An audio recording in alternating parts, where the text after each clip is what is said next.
Vandy Boys going for the sweep on a sunny Sunday afternoon in Nashville, Tennessee, as the Commodores play the final of a three-game set against the UIC Flames in this third weekend of non-conference college baseball. Good afternoon, everybody. Max Hers alongside former Commodore Andrew Harris. Vandy blew out UIC in game number one, Andrew. Close one yesterday. Vandy wins at 5-2. Yeah, I think you got to give a lot of credit to UIC's pitcher, Jacob Key. He did a really good job keeping the bats off balance. Commodores didn't have to score many runs because they got a really good performance from Rocker.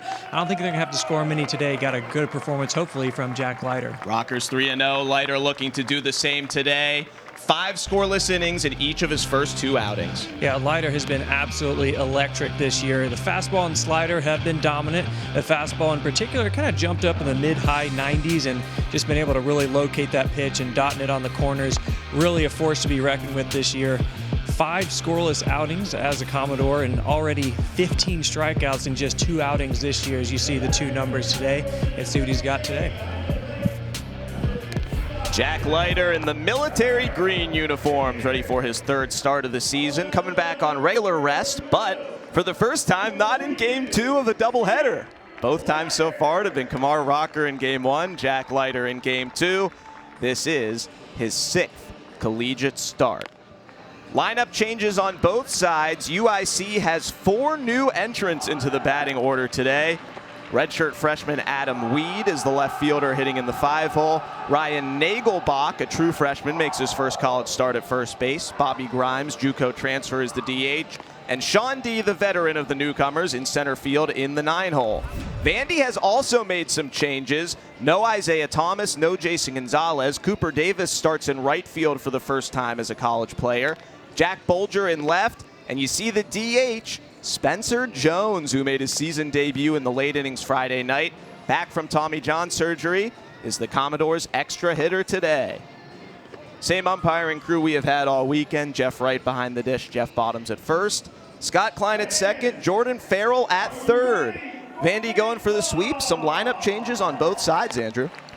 Yeah, it should be interesting. And Commodores just trying to, again, find that best mix of guys in there. And we saw Nolan get in and make a good play third base, and he's swinging a hot bat. Also, Isaiah Thomas hadn't been swinging the bat very well, so Tim Corbin inserting Jack Bolger in there at left field and moving Cooper Davis over to right, and just, again, trying to find that right mix of guys that can, produce defensively, but also produce in the lineup as well. Max Romero catches Jack Leiter for the 3rd time this year as Leiter deals to Thomas Smart, and we are underway. Temperature right around 60 degrees and sunny.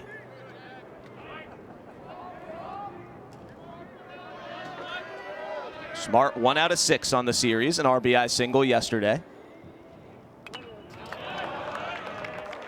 2 quick strikes from Leiter and 2 quick swings from UIC in Smart. I think you'll see a lot of that today. UIC just trying to be a little bit more aggressive and put the ball in play. Have not had a whole lot of offense this weekend.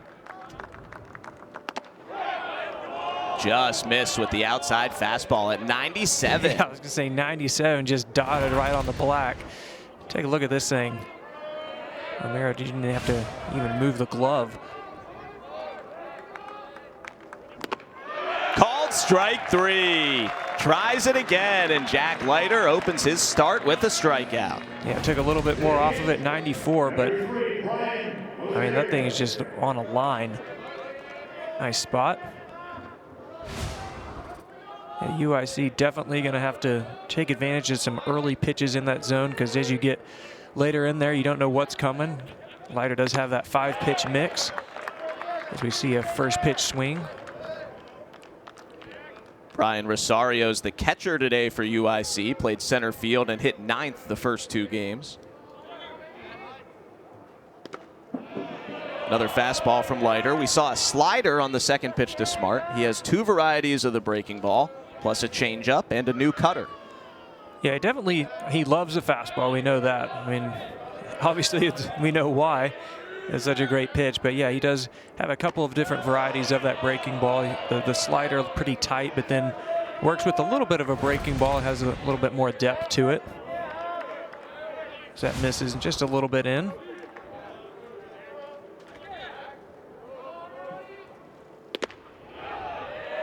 Jeff Wright squeezing Leiter. We actually saw Scott Klein not really given that low strike. I guess it goes back on Friday.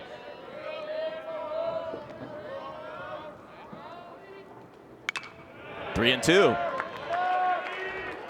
All fastballs this at bat. Rosario a double in each of the first 2 games of this series. Redshirt junior college transfer, played at Delta College in California for 2 years. Started every game so far this year for UIC. He stays alive. I will say, home plate umpire Jeff Wright, he's got a good zone. He's been in the SEC for a long time. He actually was an umpire back when I was playing summer ball locally in Nashville, Tennessee. So I have seen a lot of games he's been behind the dish. Ball 4. 7-pitch at bat, and Rosario works a 1-out walk. That's what you got to do if you're against Leiter. You just got to find a way to get on base, get him out of that windup, get him out of his good rhythm, put him in the stretch. Matt Botcher hits third. He hit second the first 2 games of this series. 5th-year senior second baseman. Doubled and scored a run in the 3rd inning yesterday. UIC led that game 1-0 in the 3rd, but Vandy quickly tied it, jumped ahead in the 5th, and won 5-2.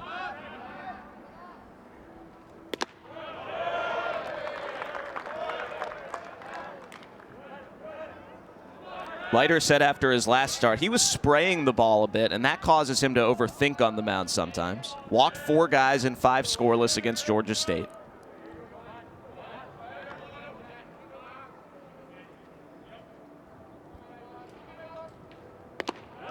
There's a changeup for strike 2. Yeah, you see that movement towards the right side with the changeup.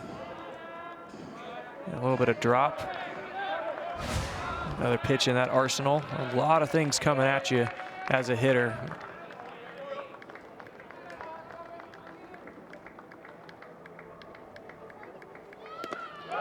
Swing and a miss, strike 3. Romero holds on to the foul tip, and Leiter's got 2 strikeouts. There's a 94-mile-an-hour fastball, and the 2-seamer on the outside corner goes away from the left-handed bat. I mean, you just see the stuff. You see the movement on the balls. You see the amount of pitches. I mean, that's why he's so effective. And that's something that pitching coach Scott Brown worked with Leiter a lot on this fall, is just, and also, you know, as the season got cut short during the COVID, is really going back to the drawing board and looking at his whole arsenal and looking at what he's got, because he has such ability and such great stuff. Is just saying, hey, I have all these tools, regardless of the scouting report, regardless of anything. You know, how do I get guys out? What are the things that are going to be most effective in getting right-handers or left-handers out? And kind of got to a good plan with that, and I think he's really been able to stick with it and attacking guys with a lot of different pitches in that arsenal.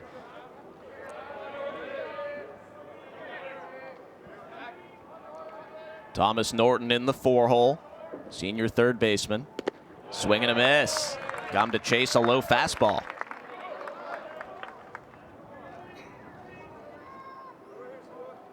Norton 1 for 7 on the weekend.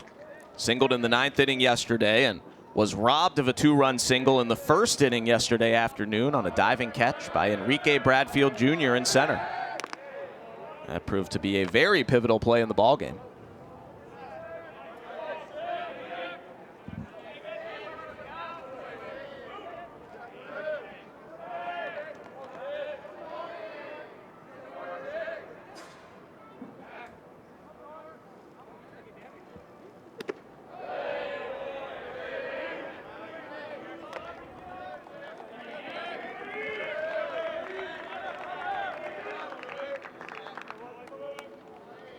Leiter 7 balls, 10 strikes here in the 1st. Ryan O'Reilly, the 5th-year senior, is the starter for UIC. There's a curveball for a called strike.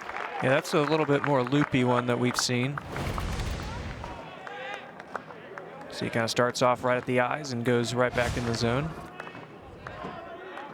Something I've noticed in this outing with Leiter is That fastball on the right side of the plate, the two-seamer, definitely has a lot more movement that we've seen so far this year. Runner goes, and Rosario steals second on the low pitch. A nice time to steal, too, with the curveball. It looks like he didn't have too big of a lead, but was able to take off right on that first move. Takes a little bit of a risk, but able to get himself into scoring position and hopefully get a shot in the outfield and get a run scored here in this first inning. Leiter ready with the full count pitch. Ball 4. 2 walks to go with 2 strikeouts to the first 4 batters.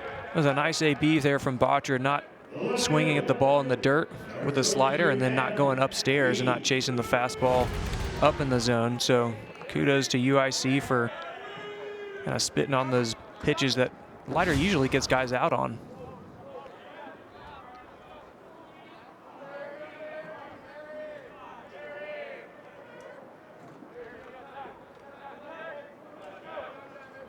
Fifth place hitter appearing for the first time this weekend. Redshirt freshman Adam Weed is the left fielder today. This is his 3rd collegiate plate appearance. A walk and a strikeout so far.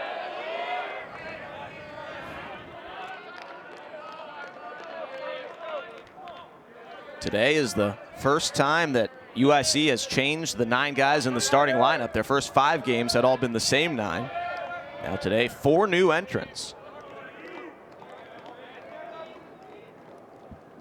Swing and a miss. Yeah, I think we mentioned back on Friday, Coach D, as you had spoken with him earlier this week, they just haven't had a lot of opportunity to see what these guys can do in competition because they haven't had much opportunity to really be on their own field due to some COVID issues as well as due to a lot of snow and bad weather. So they're still trying to figure out their lineup. Back-to-back curveballs from Leiter, and he does have that running fastball, but it seems like he likes his feel for the secondaries so far today. Right. Yeah, he's really working that slider, seeing a couple of those breaking balls, more curveball-ish as well.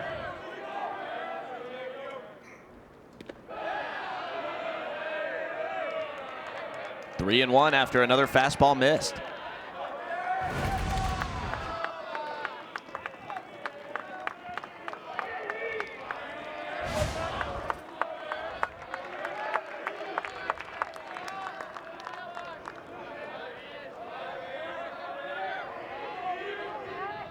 .24 pitches split evenly between balls and strikes so far. There's strike 2.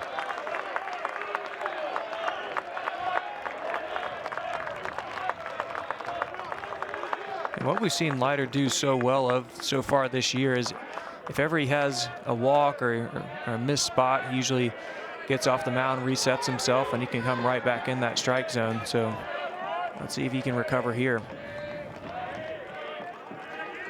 Runners can take off on the 3-2 2-out pitch. Swing and a miss, strike 3. Some control issues, but 3 strikeouts in the top of the first for Jack Leiter. Thomas Smart looks at the fastball. Matt Botcher swings through the fastball, and then Adam Weed does the same. Commodores coming to bat.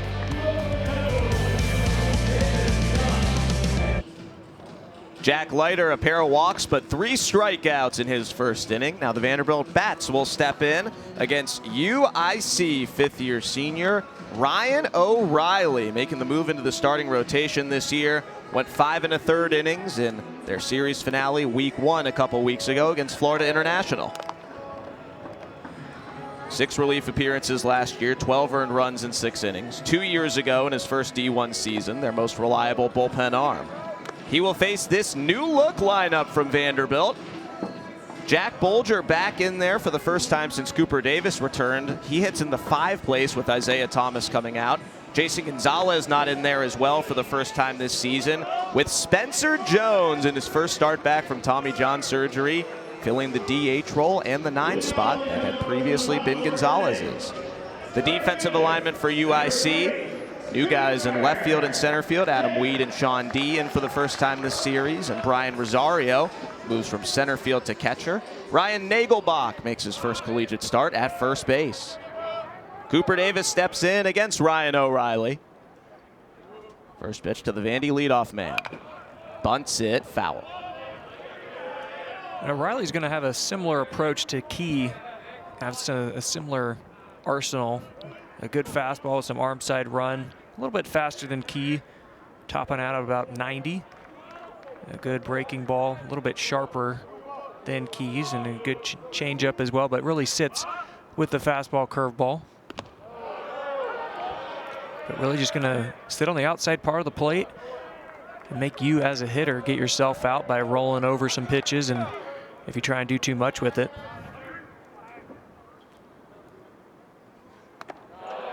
Davis 1 out of 8 since returning from a broken nose for this series. Reached his first 3 plate appearances of the weekend, but 0 for 8 since.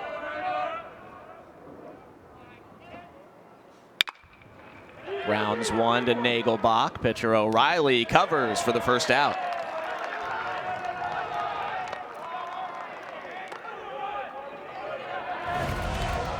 Another good job by UIC playing this ball to the right side. O'Reilly, the pitcher, sees that ball to the right side, immediately gets on his horse over to first base. You can definitely tell that they practiced that. Vandy's hottest bat in the 2-hole, Carter Young. 5 out of 9 so far this series. 3 for 5 yesterday with a homer. Scored 3 of Vandy's 5 runs.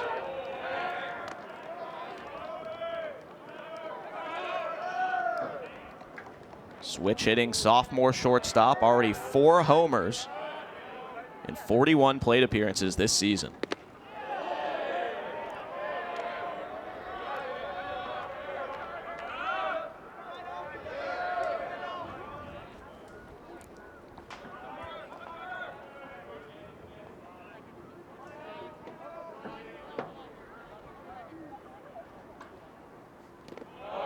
Takes one down low.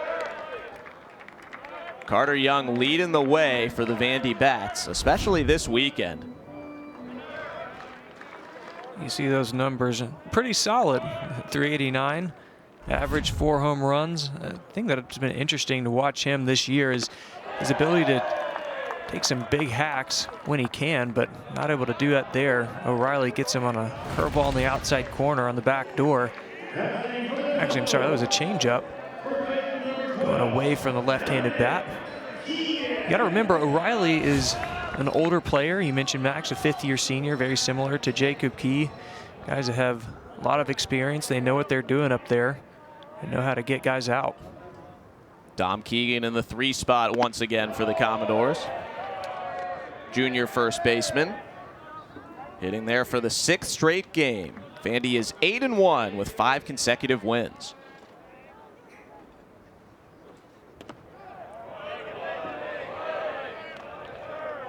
Keegan homered in game 1 of the series Friday night. Went to right center field for his 4th of the season, tied with Young for the team lead. Then 2 for 4 with an RBI triple yesterday. Chops this one. O'Reilly picks it out of the air for a 1-2-3 first. Ryan O'Reilly puts up a 0, and Jack Leiter retakes the mound in a scoreless game. Back in Nashville, gorgeous day for baseball. Great to see some more fans and students in the outfield as well. Mike D bringing the UIC Flames to Vandy for the 10th time in the last 15 seasons. The 23rd year skipper of the Flames, one of the best in the Horizon League, opposing Tim Corbin, who he has grown an incredible respect for over these consistent non-conference series meetings.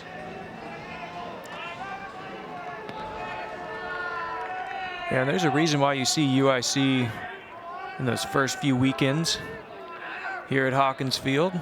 A big reason is that relationship between those two.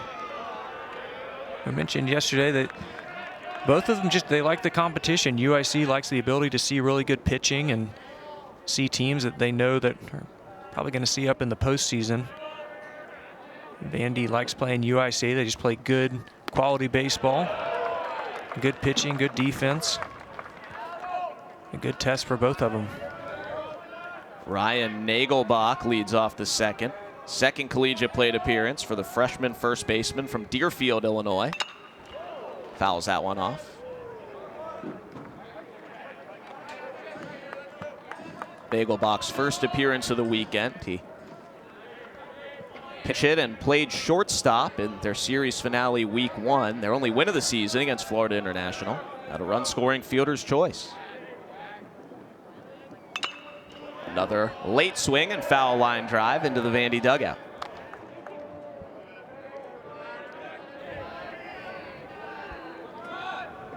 There you see the bunker, as the team calls it.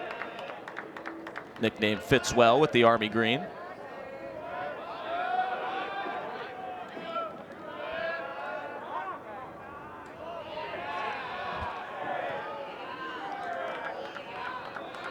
Nagelbach, Bobby Grimes, and Ryan Lynn Pystrup against Jack Leiter. Misses high with the off speed.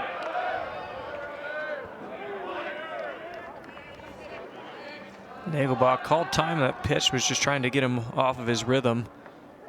And Leiter looking to stay right into the windup. Just missed in with the curveball. You can tell Leiter wanted that called strike. I don't know where that one missed. Take a look here. Yeah, maybe just a bit inside.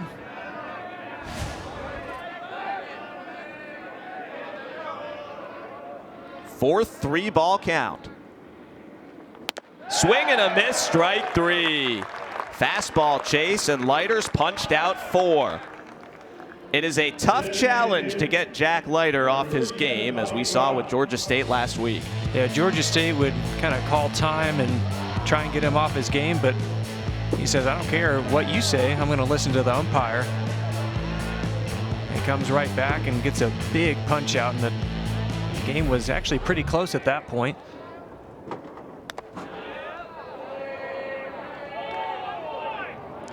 Leiter described that in an interview with Pitching Ninja this week as having the blinders on. Also heard it referred to as holding the line. 1 ball, 1 strike on Bobby Grimes. Well, everybody knows, and everybody knows for Leiter as well as all these pitchers at Vandy, they like to work fast. They like to move things along. So as a hitter, they try and do all they can to get those pitchers off their rhythm and make them uncomfortable. But guys like Leiter, it's tough to do.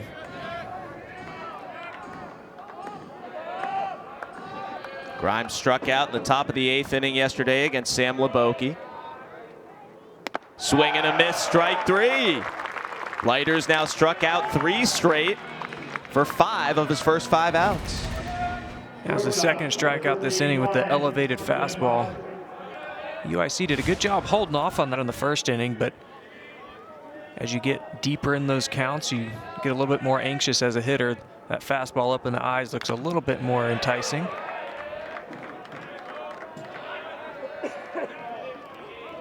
Ryan Lynn Pystrup, the senior shortstop, 0 for 6 with a walk on the weekend.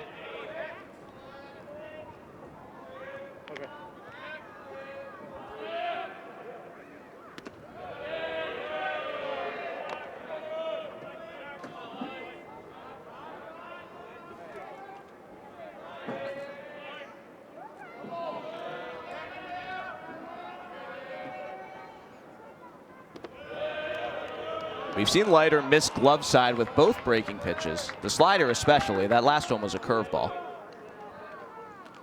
Yeah, we've seen him just trying to feel out the other side of the plate to those right-handers.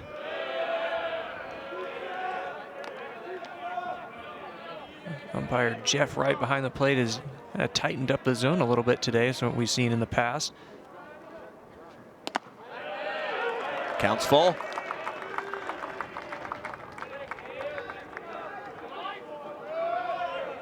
Five of the first 8 hitters have seen a 3-ball count. Called strike 3. Jack Leiter strikes out the side in the top of the 2nd inning. And he's got the fastball right where he wants it on the outside.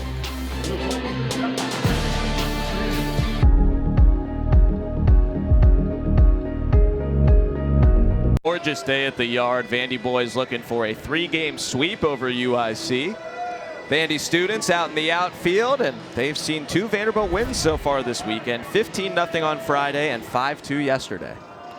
Yeah, Commodores just opened up a can on Friday. I mean, we're putting some really good at-bats together, and yesterday, Jacob Key able to hold him down a little bit. Parker Nolan leads off the second. Sophomore third baseman takes a strike from Ryan O'Reilly. Nolan in the middle of it all yesterday. Couple of RBI singles, including the one that put Vandy ahead for good in the bottom of the 5th at 2-1.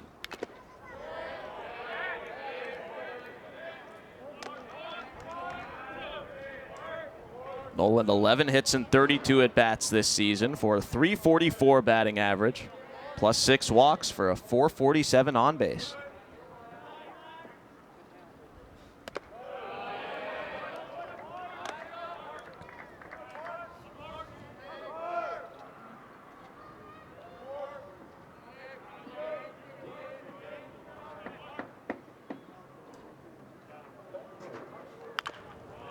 Fouled off, got him in the right foot.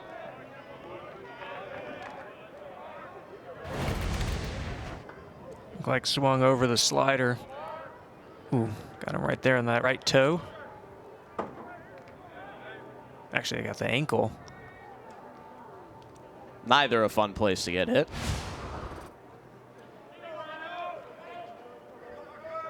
Ryan O'Reilly retired the side in order in the bottom of the 1st. As Nolan digs back in.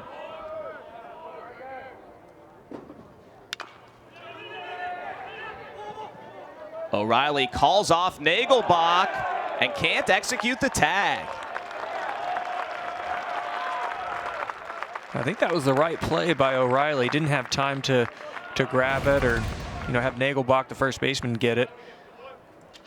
As we take a look, a little bit of hesitation from O'Reilly. He was thinking about going and touching first base, but wasn't able to hang on to the ball.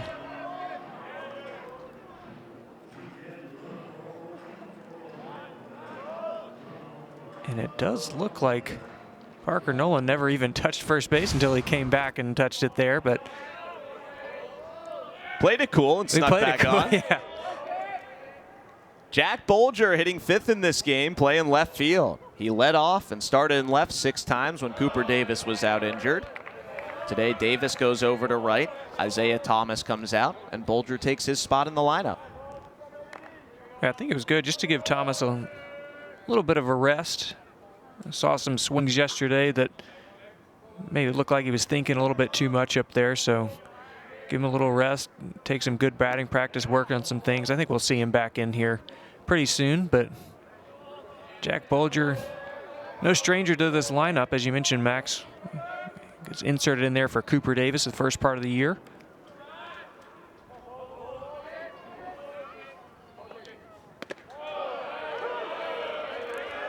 Bolger 5 out of 27, filling in as the left fielder for a .185 average. Tim Corbin very happy with his batted balls, just not the outcomes. Yeah, he's going to put the ball in play. I mean, he's going to be competitive up there, and that's what you want out of your hitters. Official scoring on Nolan's at bat is an error on the pitcher O'Reilly.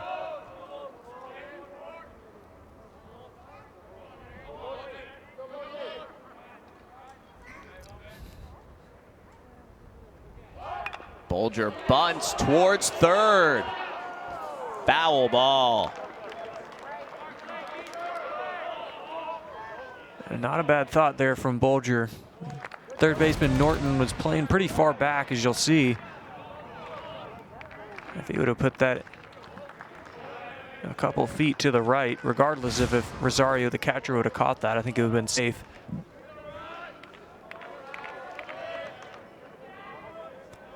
As you'll notice, a lot of these Vandy hitters will kind of peek down to left field, peek down the third base side and see where that third baseman is playing. If he's playing back, a lot of them have that in their arsenal, just drop it down.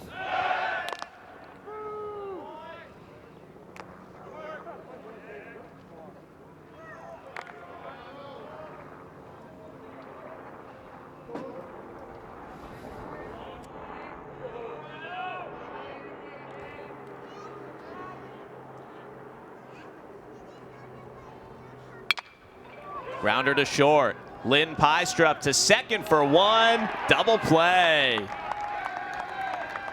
Clean twin killing by UIC. And that's what O'Reilly's going to do. He's going to keep the ball down. Ball in the outside corner, makes Bolger roll over that. Easy 6-4-3 from UIC.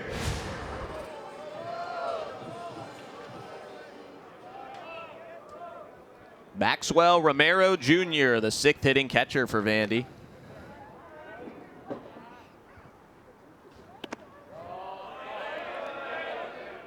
Romero was a freshman last year, did not play in a game. This year, 4 out of 11 with 2 homers and 9 RBIs, including 7 in Game 2 of the doubleheader a week ago today. Yeah, before that doubleheader, he hadn't really put many balls in play, but oh my goodness, the balls he did hit went a long way. A young kid, they are very excited about his development and where he can continue to go. Swing and a miss over the changeup. But as a young player, that's the pitch right there. You're going to have to continue to work on. As you get into SEC play, you're not going to see a lot of fastballs if you're just hammering off of the engineering building in right field. You're going to get a lot of the junk. Pulls this one foul. Romero's first collegiate hit was a homer in that game a week ago, a solo shot to pretty much straightaway center. Then batted with the bases loaded twice, a bases clearing double, and a monster grand slam.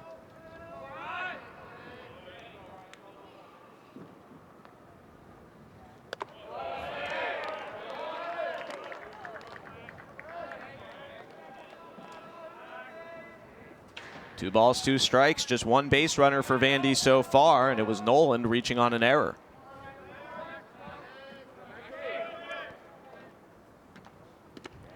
Swing and a miss, strike 3. Rosario throws to first to complete the inning.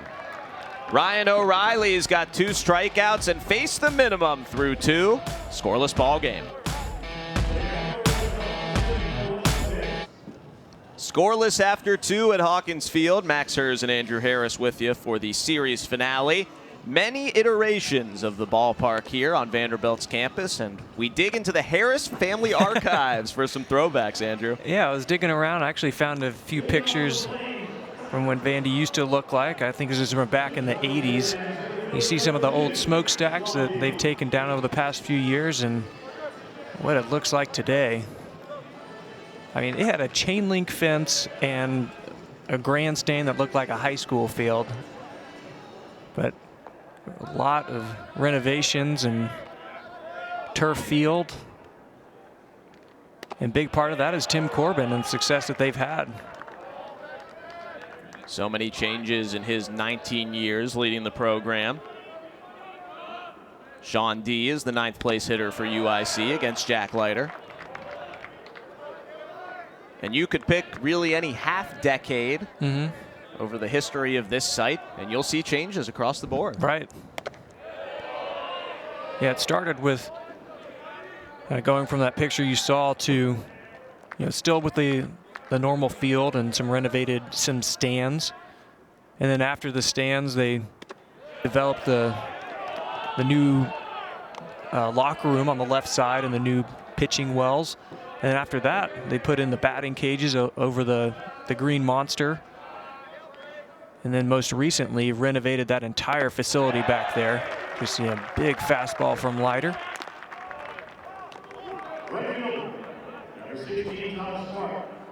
There's a pic of a guy that I think I have some relation to.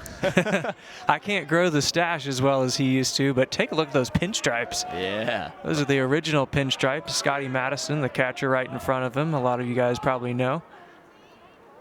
Robert Harris looking good in the old school unis, and the home dugout on the first base side. Right. Yeah, and you saw the old engineering building out in right field. They've recently renovated. I guess that was a couple of years ago. So changes on the baseball field as well as all across Vandy's campus.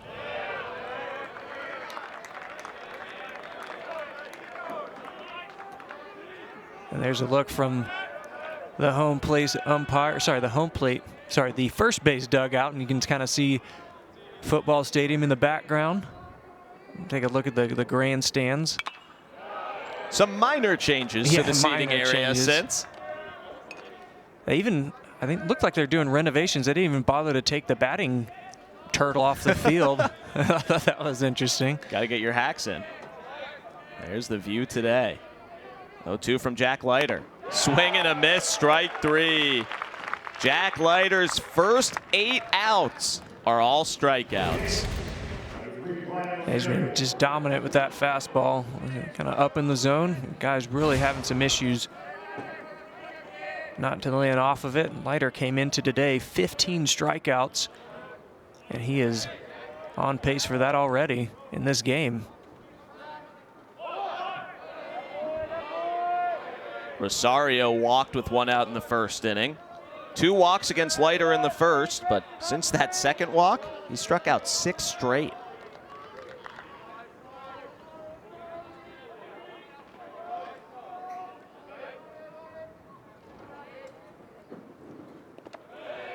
Two and 0. That may have been the first cutter we've seen today. Yeah, we've seen almost every pitch in the arsenal so far.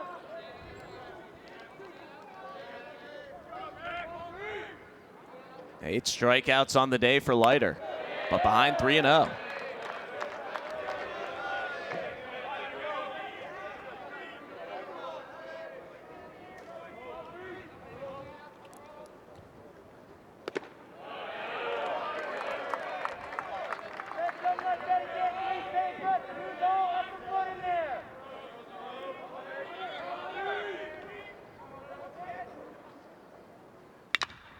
Line drive to left. Caught by Bolger. First ball in play all game for UIC. Finishes off Jack Leiter's second straight 1-2-3 inning. Scoreless game after 2.5. Leiter's locked in. Vandy looking to break the ice here in the bottom of the third inning. One more look at old school Hawkins Field from the third base side. Some construction being done and just nothing around the ballpark. Yeah, you can see all the way to the hospital. No garage, just a parking lot. You can see the development that has happened over the years here at Vanderbilt. It kind of mirrors the developments happened in Nashville. Big city that's really booming. A lot of businesses moving here. A lot of people moving here. A lot of good baseball players moving here too. Oh yeah, and sticking around.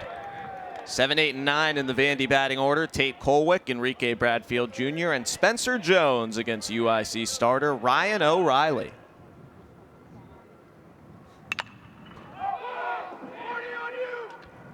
Thomas Smart in right. 1 away. First ball to the outfield off of Vandy bat today. 2 strikeouts and 3 groundouts for Ryan O'Reilly so far. He's been masterful his first trip through this Vandy order.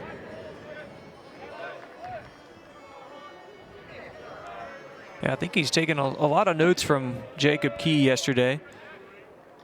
Staying in the outside corner. Staying soft and kind of cross-counting a few pitches. As we see, he's starting him off with the breaking pitch here. Enrique Bradfield Jr. started in center and hit 8th in all 10 games for Vandy. Chops this one to first. Going to try and beat Nagelbach to the bag. 2 outs. Not many guys in college baseball, you hit a one hopper to the first baseman, have potential to beat it out. I mean, take a look at this. A high hopper to Nagelbach. And he beats it just by a step. Spencer Jones starting for the first time this season. Sophomore two-way player coming back from Tommy John surgery is the DH for Vandy today. Big hack on the first one. But we saw him yesterday get in there and didn't know if that was just him getting some reps. Excited to see him get the start today. Highly touted coming into this season. highly touted coming in as a freshman last year, but didn't get the full season.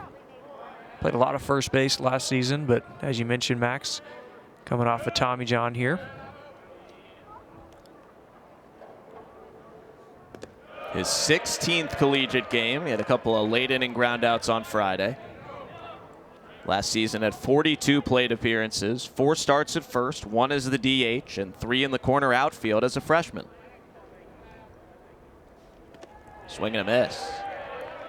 Tim Corbin easing him back in. He's been swinging at live pitching and pitching machine for 3 weeks or so now. The way they measured it is just watching him in those ABs, and it's more on the player than anything else. Right.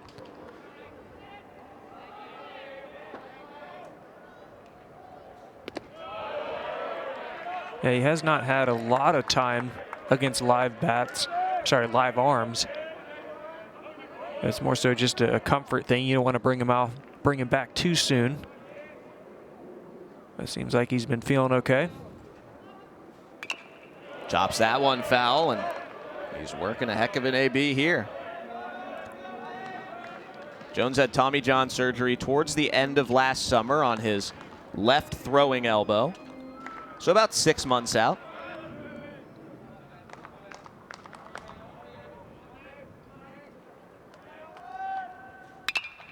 Lines this one to left. Weed to the wall. Off the monster.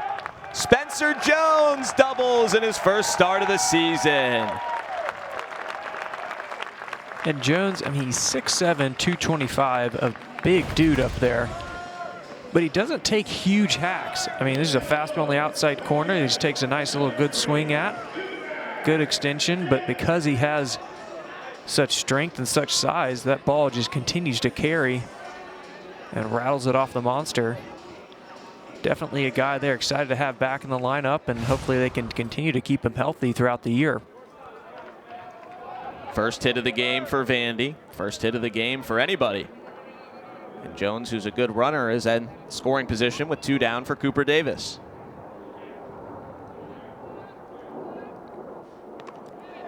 Yeah, Jones, he's a big guy, but he moves around very, very well. He moves around well on the bases. He moves around well at first base as well.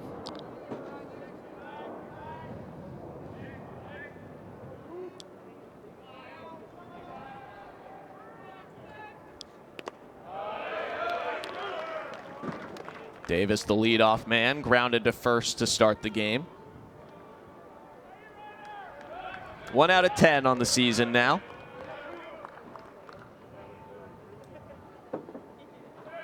Missed 6 games with a broken nose. Now back in there with the softball cage.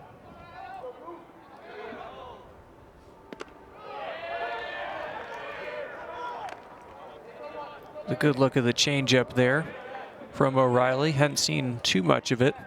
He still does like to favor the slider to the left-handers, but we'll whip that good changeup out every once in a while.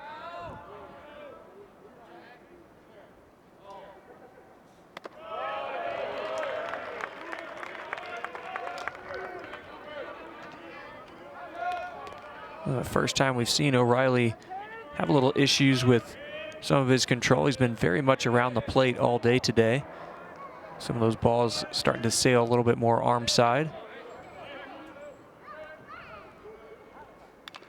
Foul tip. And this is where Cooper Davis does his damage with 2 strikes. You'll see some weird swings from him. He'll battle, just try and foul something off. He does not go down easy.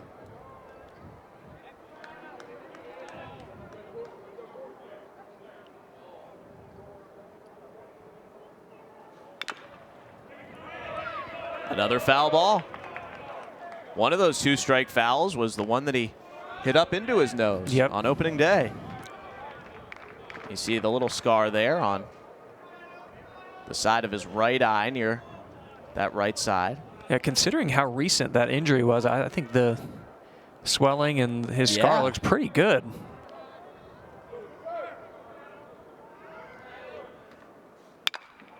This one's fair to Nagelbach, who's been busy at first. A 2-out double, but nothing more for the Vandy Boys in the third. Scoreless after 3 full.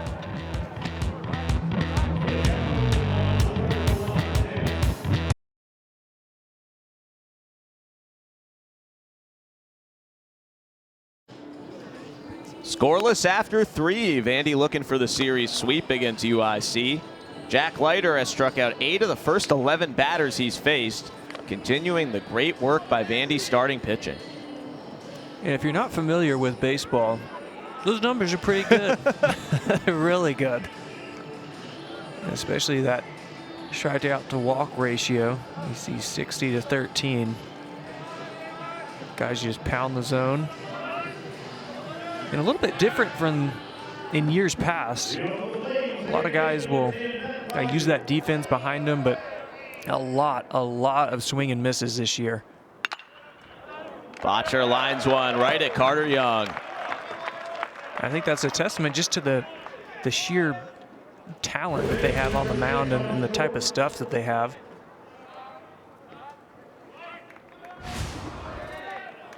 Young in perfect positioning there. Thomas Norton walked with 2 outs in the first inning. Since then, Leiter has retired 9 straight.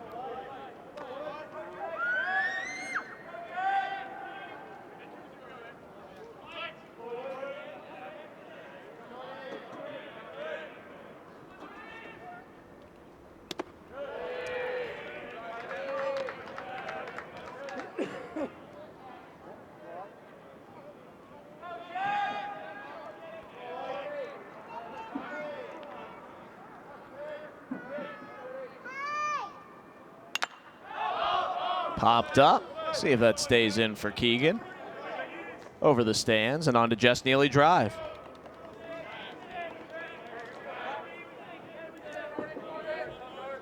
We're a little bit worried about the pop flies or the foul balls going behind the stadium into the football stadium. There is a lacrosse game going on currently, so gotta be heads up if you're over there. Norton hits this one in that direction. Deep to left. Bolger fights the sun and makes the catch.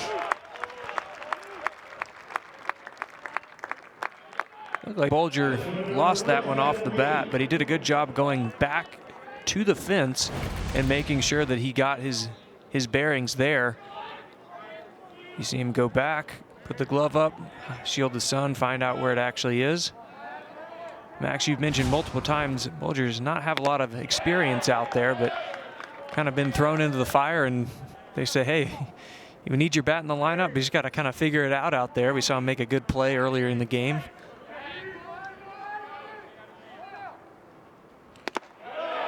Bolger's natural position is catcher.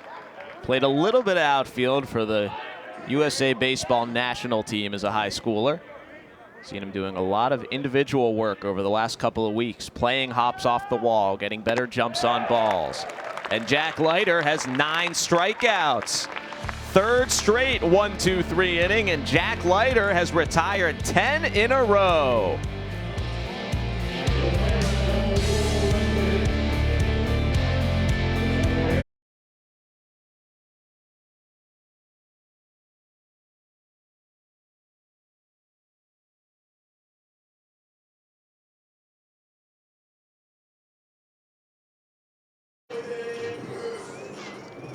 Nice Sunday afternoon at Hawkins Field as we approach 2 o'clock in Nashville. Still looking for our first run in the shade. The talent evaluators are bundled up.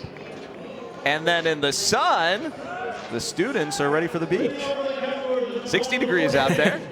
Yeah, those shadows get pretty chilly here at Hawkins Field, but looks like those students in the outfield having fun. Gorgeous day to be in the sun. Vandy looking for the sweep. UIC trying to take 1 out of 3. They took the finale against Florida International in their only series of the season before this one. Middle of the Vandy order, 2, 3, and 4. Carter Young, Dom Keegan, and Parker Noland. A group that was 7 out of 13 yesterday. Scored all 5 of Vandy's runs, drove in 4 of the 5.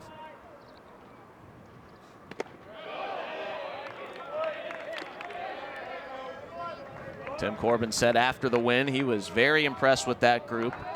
Carter Young getting on base, Keegan with some situational hitting, and Parker Nolan finding the holes on the right side of the infield. And you're getting to the point in this game here in the bottom of the fourth. 0-0. If you're the Commodores, or heck, UIC too, somebody's got to start to do something. I mean, not a lot of offensive production on either side, only one hit between the both of them. Both teams have had just 2 base runners apiece. UIC 2 walks. Vandy Nolan reached on an error, and Spencer Jones doubled.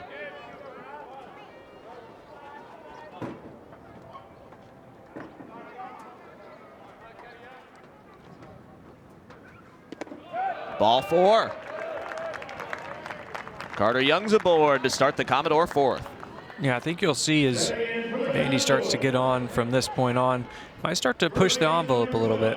You know, maybe some guys taking some chances, stealing some bags, maybe put some runners in motion, maybe doing some hit and runs.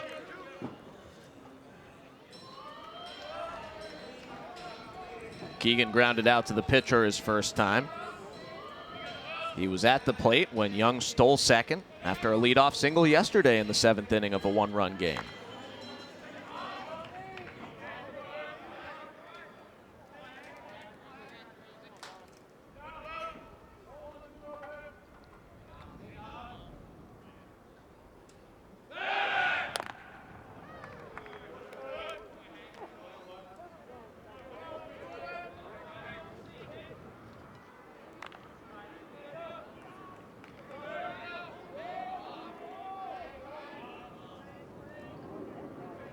O'Reilly trying to keep Young close. Called strike as Young bluffed the steal. Yeah, it looked like Young had gotten a little bit of an extra step on that lead. I think he was trying to, you'll see, I think he was trying to at least draw a throw or see some sort of pick move from O'Reilly.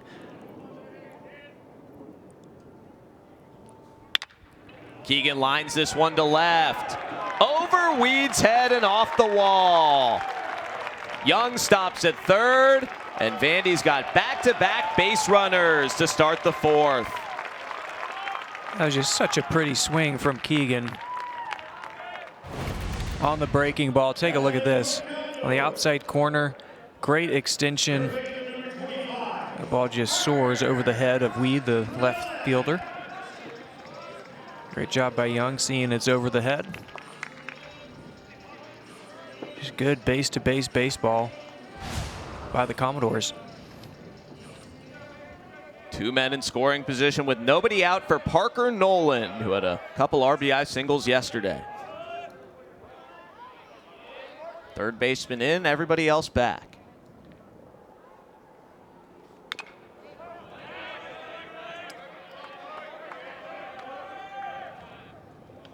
Nolan grounded one between the pitcher and first and got aboard as the pitcher O'Reilly dropped the ball while tagging him.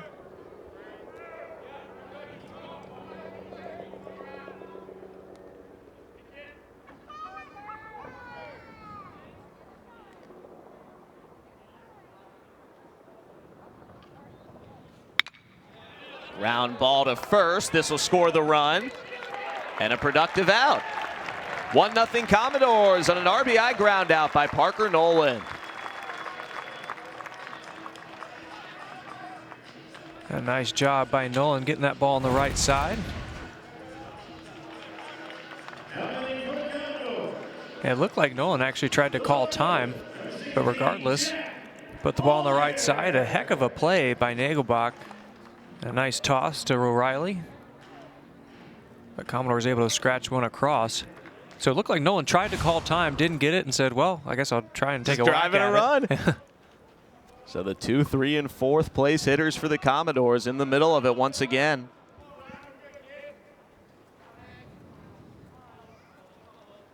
Keegan's at third with one down for Jack Bolger.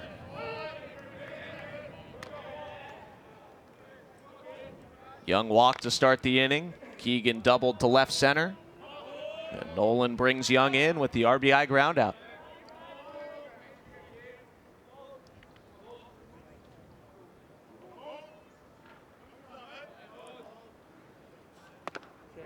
Nearly hit him. 1-1.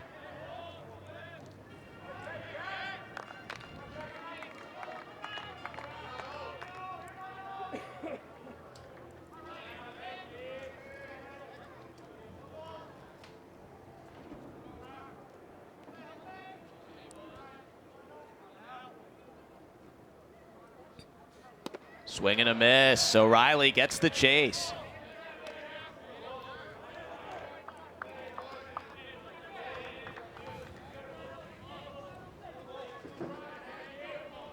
Now the infield comes in with 2 strikes. They were back before that last pitch. Yeah, definitely going to try and keep the runner at third base on that ball on the ground.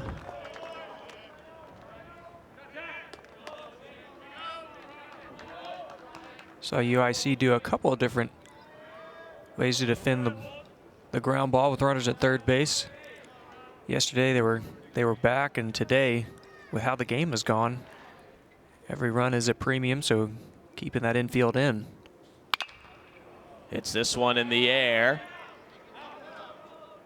Well, foul. Stays 2-2 on Jack Bolger.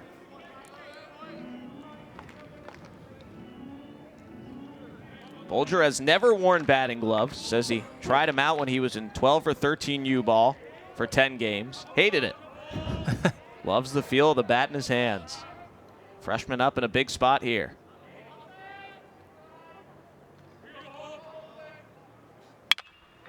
Hits this one hard to left center field. First college home run for Jack Bolger. It was on the exact same pitch that he hit that foul ball as well. Looked like a curveball that just gets hung up in the zone. And that's not where you can throw that, especially to a nice hitter like Jack Bolger.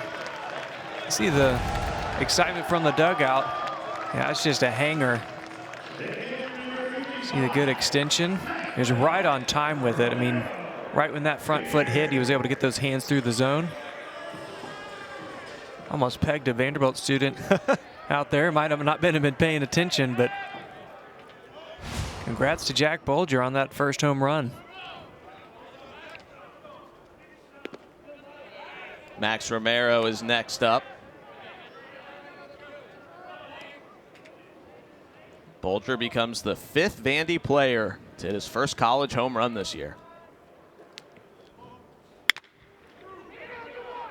Botcher on the backhand pickup. High throw, and Romero's safe.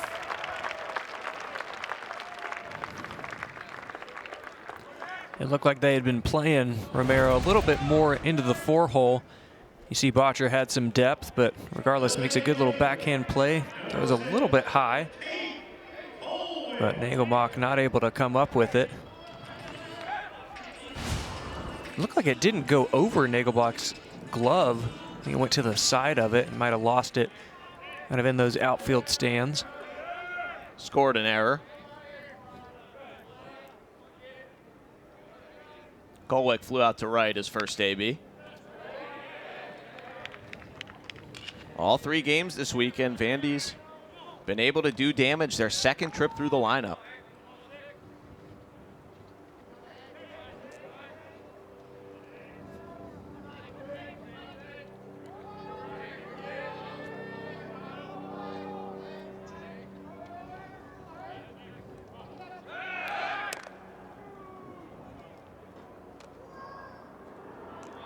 Keeping Romero close over there. I'd like to see the big man take a bag.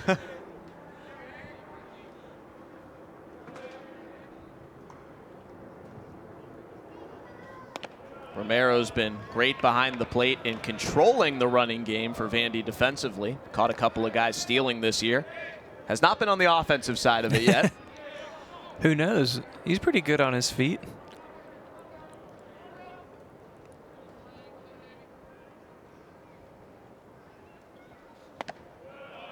Two and one on Tate Kolwick.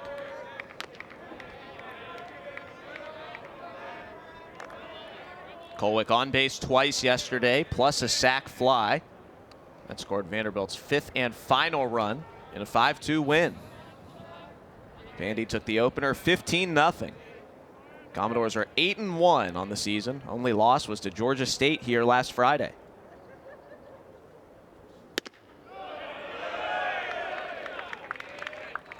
They have been swinging it all week.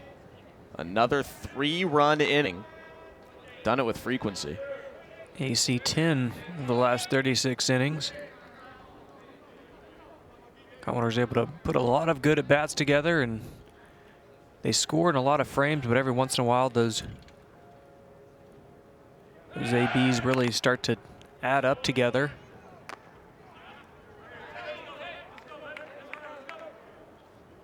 Three pickoff throws this AB to keep Max Romero tight at first. Kolwick's ahead, 3 balls, 1 strike.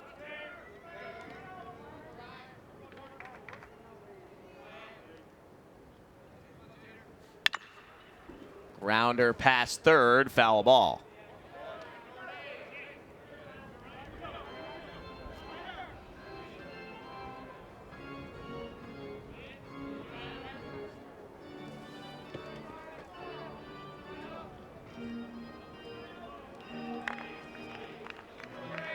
Second time this year we've seen the military green unis for Vandy. New matching cleats and helmets this season to go with the jersey and pants in their 3rd season.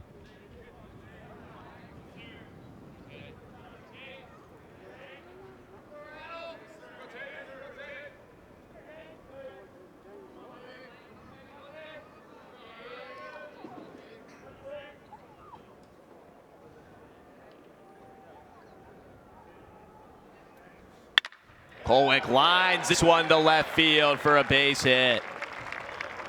The shortstop vacated, and Kolwick takes advantage.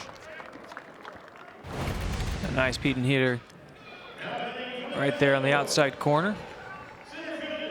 Kolwick stays back. Good stroke.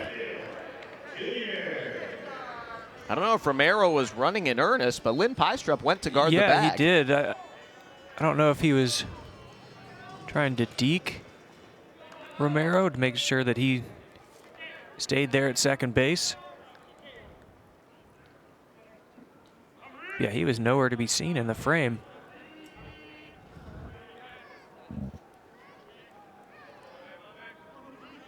Seventh hitter of the inning is Enrique Bradfield. Vandy with 3 runs already in. Noland an RBI ground out, and Bolger a 2-run homer. First pitch swinging. Botcher to Lynn Pystrup. Nothing doing over at third. They get the second out of the inning on a fielder's choice.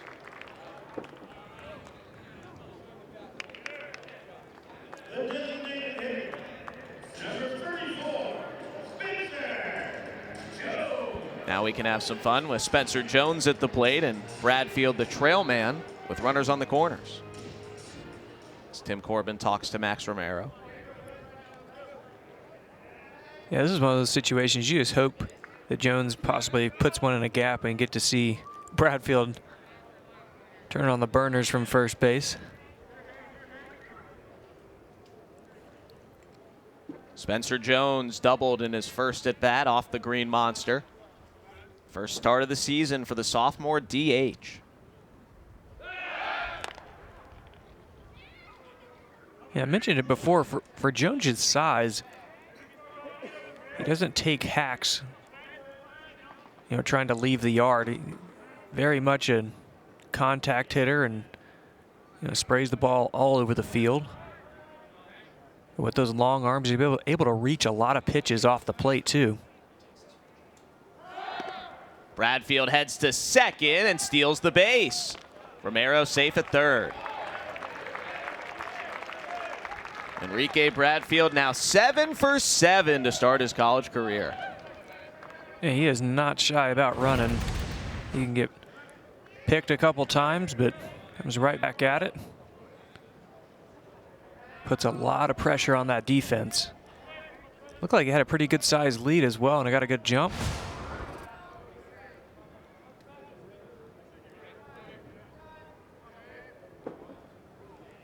Pitch was a strike, so 0-1 on Jones, who asked for time.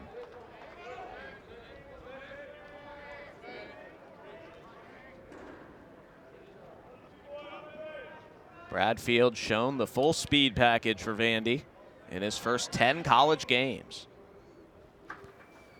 Swing and a miss. Jones tips the changeup into Rosario's mitt.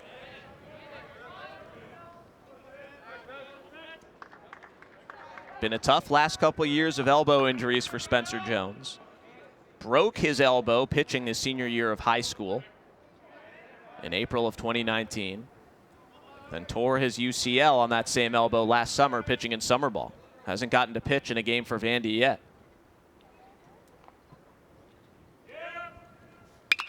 Lines this one to left, towards the corner, and foul.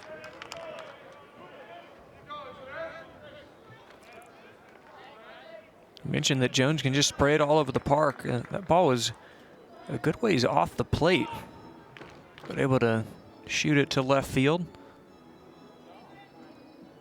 On a normal hitter, you know, that ball might kind of go off the end of the bat, or the batter might not be able to have enough length to even get there, but he reaches a lot of balls, able to foul a lot of balls off. Very tough hitter to get out.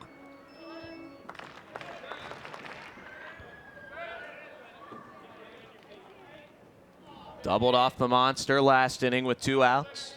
Chance to bring in a pair here in the 4th.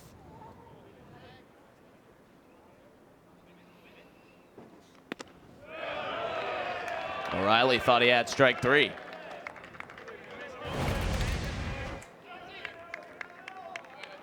Yeah, right on the inside corner, a little bit low.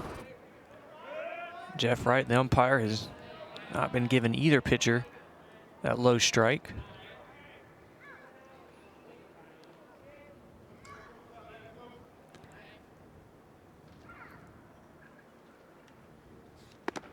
Called strike 3.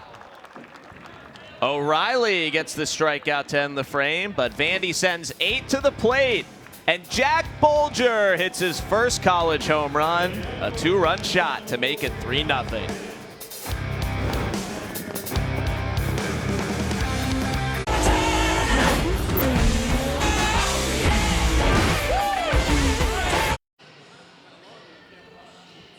Vandy gets 3 in the bottom of the 4th to break the ice and take a 3-0 lead. Long sit for Jack Leiter, back onto the bump with 65 pitches, 39 strikes, and 26 balls.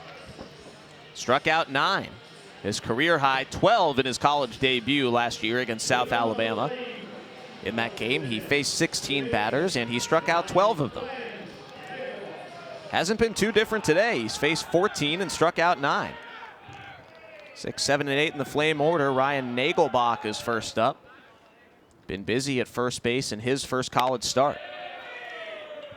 Man, the way that Leiter stuff has looked today, I think that 12 mark might be in jeopardy. His stuff has looked really good today. Comes into today with his previous two starts, 15 strikeouts, already 9 on the day.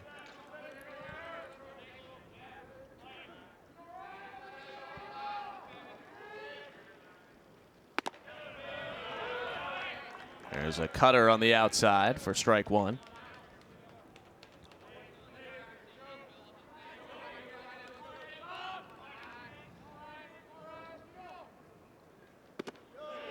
Another one. Yeah, you see 88. A little bit off the fastball. A little extra cut action, some down action. Really likes it on that outside corner. Grounder to first. Keegan's there. Flips to Leiter for Vandy's 11th straight out. Oftentimes, the Vandy pitchers will work on pitches away from the hitters, and then the hitters will get to see them in scrimmages by the time they're fully developed. A nice job by Leiter, getting over there quickly. As a first baseman, you feel that ball, you don't want to have to be leading a pitcher to have somebody already there. Super helpful. Jack Leiter, very athletic, getting off the mound, fielding bunts, fielding his position well. Bobby Grimes struck out his first time. This is his third D1 at bat, all in the last 24 hours.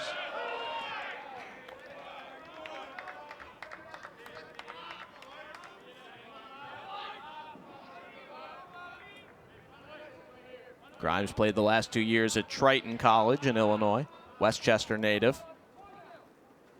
Swing and a miss, strike 3. Strikeout number 10 for Jack Leiter, and he's retired 12 straight. And with the fastball upstairs, some absolute gas from Jack Leiter. Strike oppose. Slow K strut from Jack.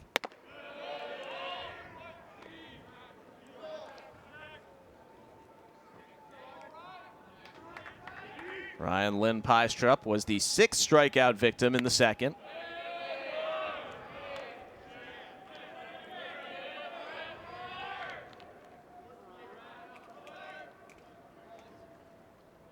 Leiter in a 2-0 hole. Slider strike. Good spot on the outside corner. You see the late reaction from Lynn Pystrup. Even on the slider, it's very tough to react to or even pick up those pitches. Out of the hand, the fastball and the slider look so similar from Leiter. Hi-yo. Seen a couple of those from Leiter today. 95 above the dome will definitely spook you a little bit as a hitter. Nice little setup pitch if Leiter can come right back in the zone. Popped up. Out of play. We have seen Leiter miss up and into righties a few times this season, mostly with the fastball. Yeah, if he's going to miss it, sometimes where he does. Sometimes he might speed up his delivery a little bit, and that arm sails an arm side. Ball 4. Ends the streak of 12 straight retired by Jack Leiter. And the third base runner for UIC, all via the walk.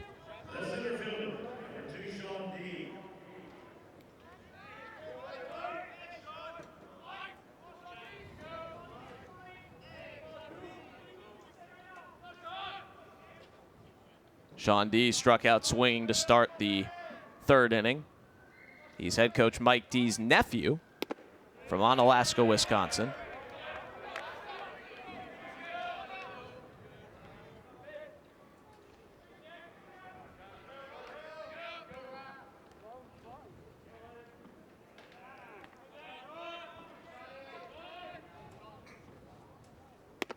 Half swing, he went. Got him with the slider. Good look at the slider again. Again, you see the late reaction by these UIC hitters. Again, it's very tough to pick up the differences in those pitches. Another one. You mentioned Sean D, Coach Mike D's nephew. If you remember last year's is a different D that was in the lineup last year. Last year was Alex D, those two brothers.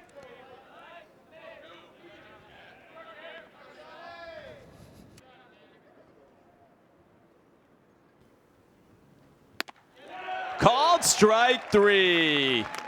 Jack Leiter punches out his 11th, and Vanderbilt leads 3-0, middle of the 5th.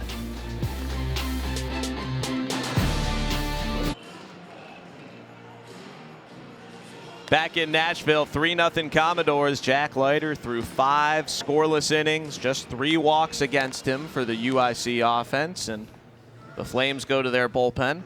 First appearance of the season for sophomore right-hander Chris Torres after Ryan O'Reilly goes 4.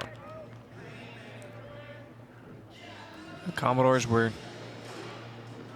doing a good job against O'Reilly that last half inning, so UIC just trying to mix it up a little bit.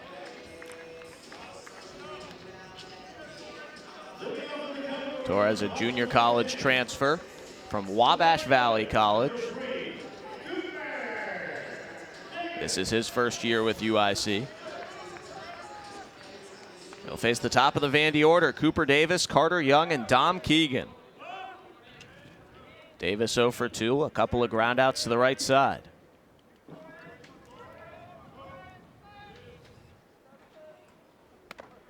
Davis reached base in his first 3 plate appearances, back from a broken nose, with a couple of walks and a single on Friday.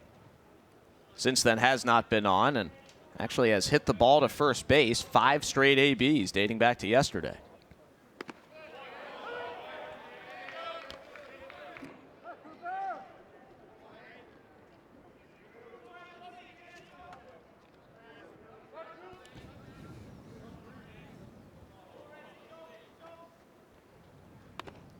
Davis had his first healthy fall season heading into his senior year this year. He had battled a lower body injury the previous 2 years, and he said he was just thankful and absolutely amazing to have his health back. He knew he needed this fall, and he got exactly what he needed, and then breaks his nose on opening day. Yeah, definitely a tough draw, but good to see him back out here. Be wearing that mask for a good while that nose starts to heal. Starting in right field for the first time as a college player today with Jack Bolger in left. There's ball 4. Yeah, I don't think Tim Corbin could keep him out of the lineup that long. I'm sure every day Cooper Davis was up in his office saying, "Hey, I'm ready, let's go. Come on, let's go." Davis started 31 games in 2019 in either left or center field before initially suffering that lower body injury that nagged him for the next year and a half. And the team solidified the lineup while he was out. He never found his way back in. Yeah. He said after the national championship victory, that's part of being in a great program. Couldn't have been happier for the players that were in the lineup, and no surprise to anybody, but he may have been the most elated player on the field after Vandy won it. A pretty big shift on for Carter Young. As you'll notice, Lynn Pystrip on the right side of second base.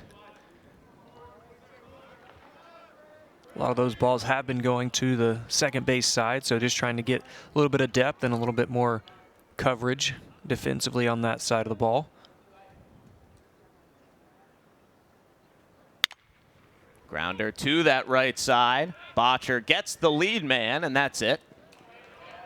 4-6 on the fielder's choice. It looked like Young hit right into the shift. Able to get the lead runner.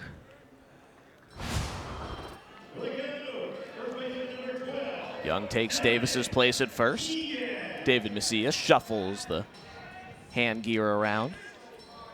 And Dom Keegan comes up. Stroked a double to left center field last time and scored Vandy's second run. Vandy scored all 3 of their runs in the bottom of the 4th. Young walked to start that inning. Keegan doubled. Nolan brought Young home with a ground ball to first. And then Jack Bolger hit a 2-run homer.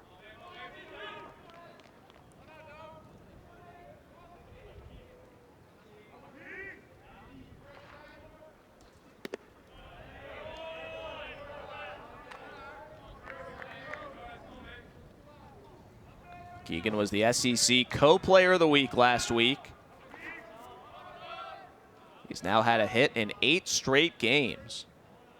Multiple hits in 6 of those 8.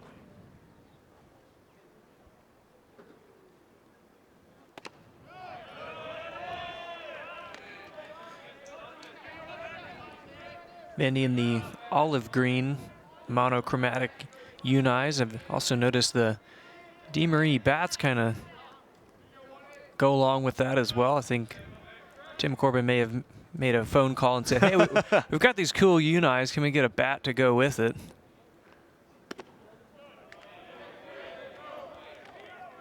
Keegan ahead 3-0. Across the board, though, I have seen, DeMarini and Easton and Louisville Slugger, the bats have gotten a little bit more muted and a little bit less extravagant over the past few years. I'd say probably 6 or 7 years ago. I mean, it was neon and everything. Now everything's a little bit more dialed down. Skipper Mike D out for a visit. He is also the pitching coach. Chris Torres fresh into the ball game. Struggling to throw strikes so far and behind 3-0 to Keegan. Just 2 strikes out of his first 9 pitches. Mike D, the 23rd year skipper of UIC. Sean McDermott, his associate head coach and hitting coach. Been there with him the entire time. They'll be challenging for the Horizon League title once again this year. Wright State, who Vandy saw here a couple weeks ago, is the preseason pick. Yeah, I was very impressed with Wright State as well. Vandy being able to play both these top teams in that Horizon League.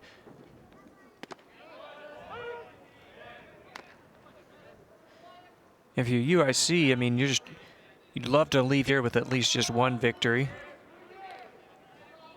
Definitely have some work to do on that today, but also got a long bus ride back to Chicago, so want to go back feeling some kind of good. Ball 4. 2 walks to the first 3 hitters from Chris Torres.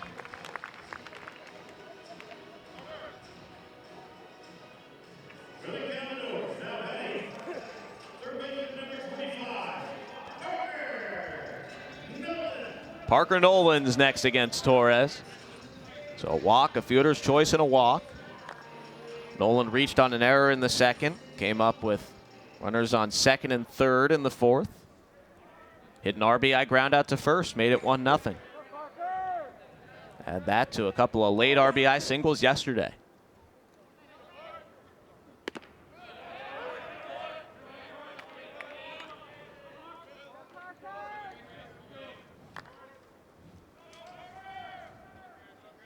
Ninth straight game hitting 4th in the Vandy order for Nolan.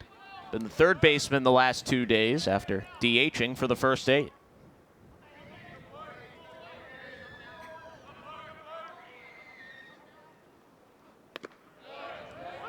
Low strike, 0-2.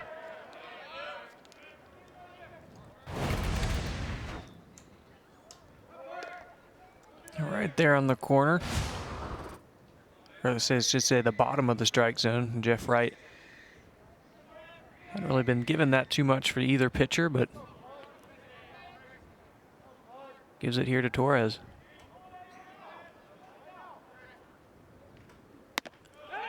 Back pick to first. Keegan safe. Nagelbach was not holding him on. Now, if you've noticed all weekend, UIC has been very comfortable picking runners from a pitcher standpoint. Also, the catchers do a lot of back picking. They're very comfortable throwing to any base. They do work on that quite a bit, trying to control the run game as much as possible.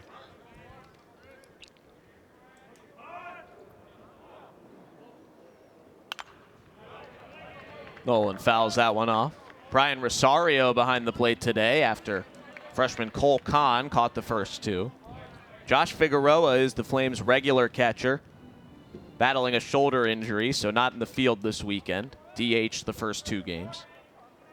Not in the lineup tonight.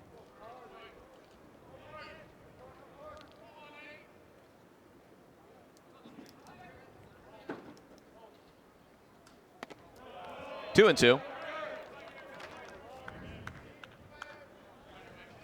We talked earlier how UIC has not had a lot of opportunities to get on their field because of a lot of snow, but they do have a pretty awesome indoor facility.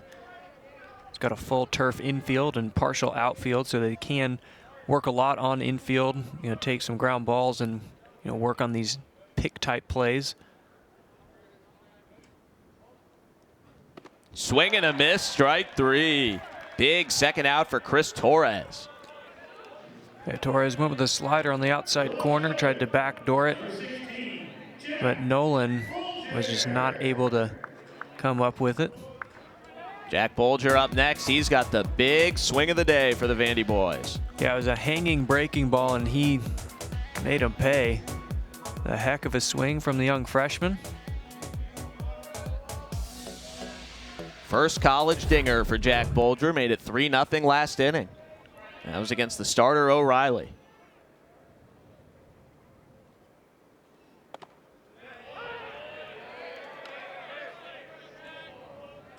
The pitch before that, he'd fouled one off pull side as Bolger joins the homer party.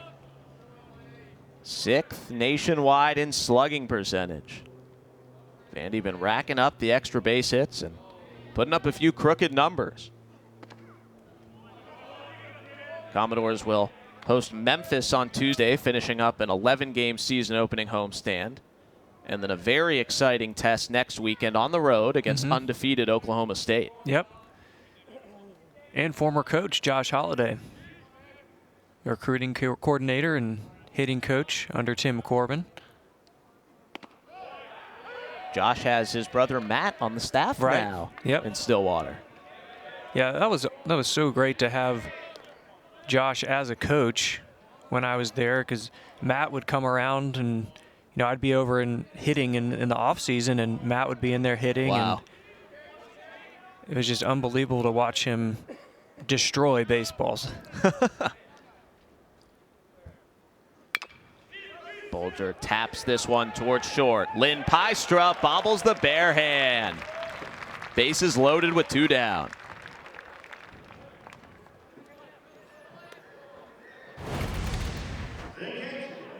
A swinging bunt and a nice job by Lynn Pystrip. Just try and make any type of play. I think if he would have fielded out with his glove, he wouldn't have had enough time. The Commodores threatening here with bases loaded.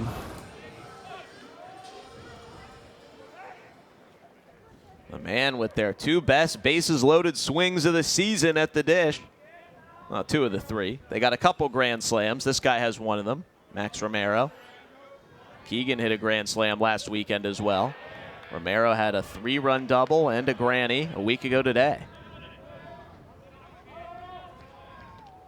So for 2 today. Error by the second baseman in the 4th inning.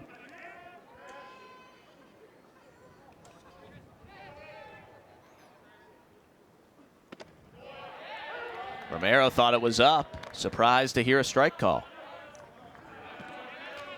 Yeah, he even tried to influence home plate umpire Jeff Wright and say, oh, that was up. Jeff Wright said, no, I make the calls here, buddy.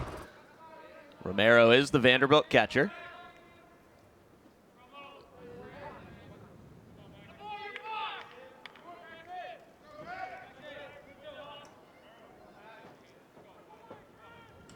Vandy a couple of walks and an infield single in this bottom of the 5th.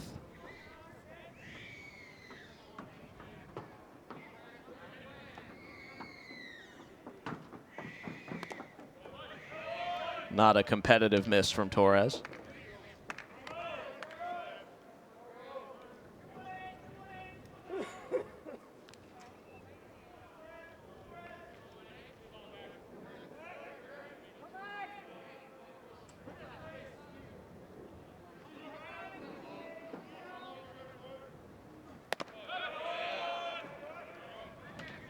Two balls, 2 strikes on Romero, with Young, Keegan, and Bolger loading the bases.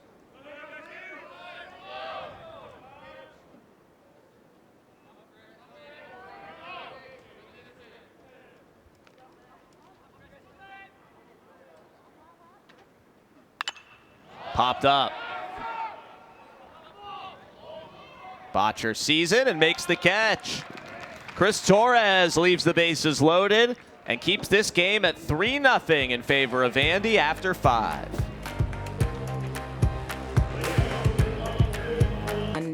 The Mondays, just open all your favorite groceries and household items as little as 2 with safe content. Download the Instacart.com on your first order. Jack Leiter dominating for Vandy so far. 5 scoreless innings for the 3rd straight start. He's back out for the 6th with just 3 walks against him. Yeah, and you see 11 strikeouts. I mean, he has gotten a lot of swing and miss today. Really good job with the fastball. Good job with the slider, and probably get a few more this inning as well.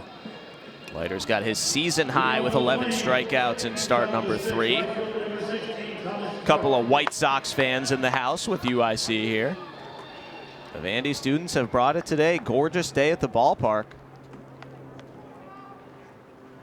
Leiter to face the top of the UIC order, and he got smart, thankfully, in the brim of his helmet. I think he got smart, and then it ricocheted and got Romero as well. Take a look here. The brim of the hat, right down the top of the leg.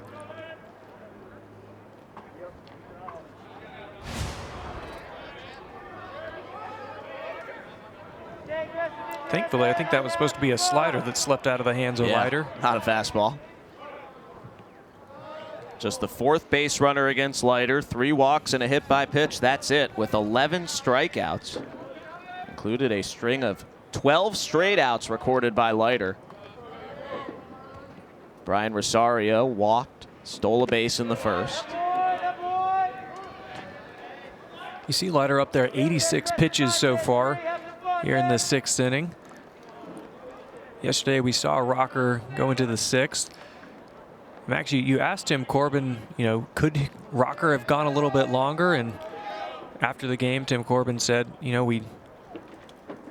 he thinks he could, but just still trying to keep him on a pitch count and potentially keep him extended a little bit further than that. He said 3 weeks potentially to when he can really get into that 7th inning, which I was a little bit surprised by. But I think with a lot of these guys not having the full season last year and then having limited time to kind of prepare, they're being very careful with those pitch counts and making sure that they do have that longevity for the rest of the season. Rocker became the first Vandy pitcher yesterday to pitch in the 6th and complete the 6th as that foul ball bounces off the football stadium and lands back by the mound.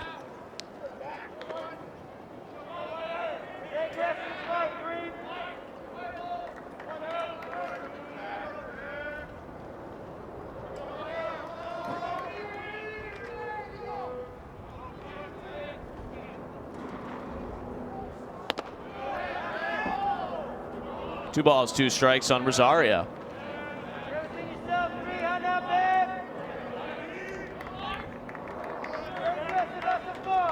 Jack Leiter in his 16th inning of the season, yet to allow a run. Ready with a 2-2 pitch. Line foul.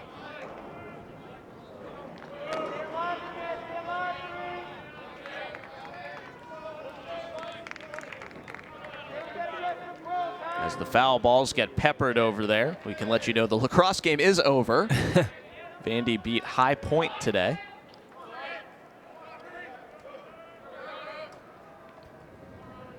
Another 2-2. Rosario does well to foul off that curveball.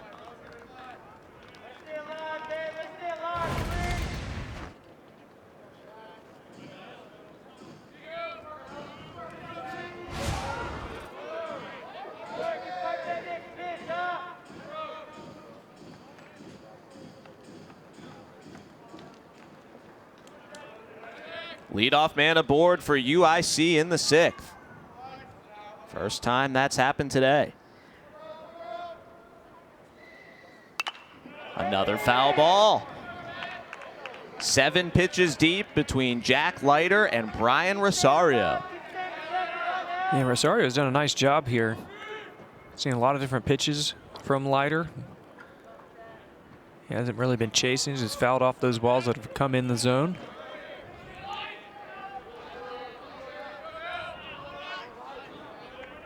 Let's see if Leiter tries to get him to chase up.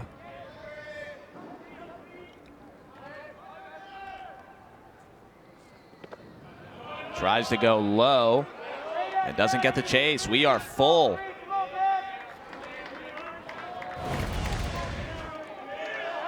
And a big opportunity here for UIC. Just try and get guys on.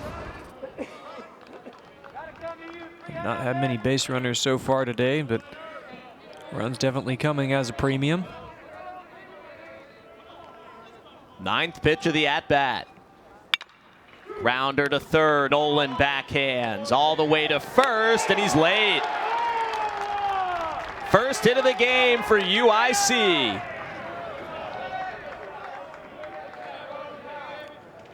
It was a nice job by Nolan just to at least get to this ball. I don't know if he had much communication from the middle of the infield, as he pump faked and thought he was trying to get to turn 2. But if he would have just come right through, got that ball and come right across the diamond to at least get 1. But that's where your middle infield, like Colwick, has got to say, hey, 1-1-1 all the way.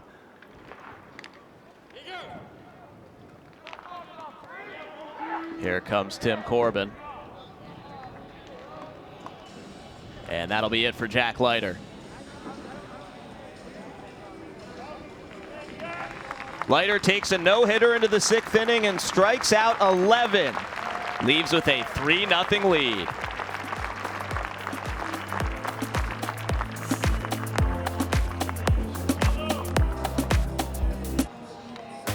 Jack Leiter had it all working today. 11 strikeouts over 5 scoreless. Yeah, he was super impressive. The fastball, slider really working. I started to look on the stat sheet. I thought, you know, I don't think really many people have gotten any hits. I saw the 0, and I thought, well, I'm going to keep my mouth shut about that. But a heck of a performance there from Jack Leiter today. Brian Rosario's infield single with nobody out here in the 6th breaks up the no-no. And Nick Maldonado comes on for the Commodores. 4 times out of the bullpen last year.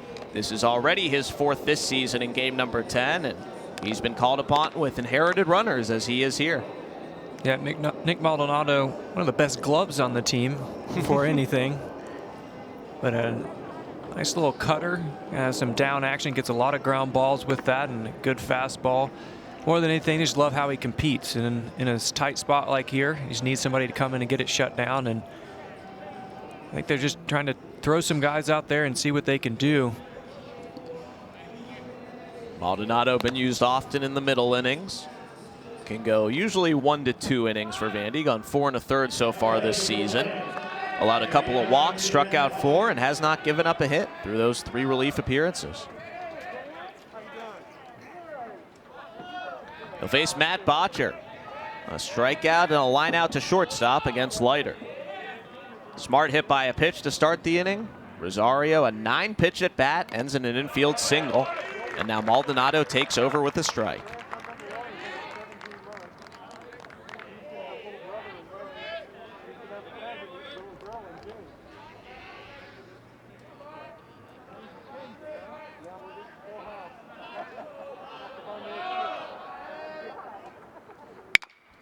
Grounder to Colwick. 1 at second. No, Young dropped the ball. Bases loaded with nobody out. That's all you can ask your pitcher to do, come in and get a ground ball. There's a nice turn here by Colwick. Takes him a couple steps to the left. It just looked like that ball kind of got caught in the glove of Young, shortstop. Very uncharacteristic of him to drop one of those. I think he was trying to get the transfer out a little bit too quickly, because Rosario was coming down the line pretty quick. Second error of the season by Young. He only had 2 last year in 18 games. They were in his first 2 collegiate games. Then none until this season. Thomas Norton up with the sacks full. And those 2 leading runs, Jack Leiter's property.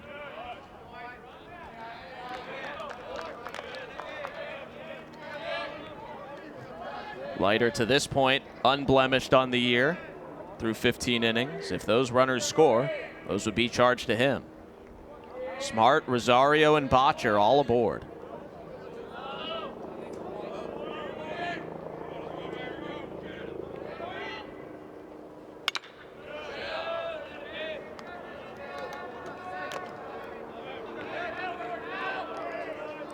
Norton walked in the first, popped out to left in the 4th. Senior third baseman, 1 out of 9 this weekend for UIC.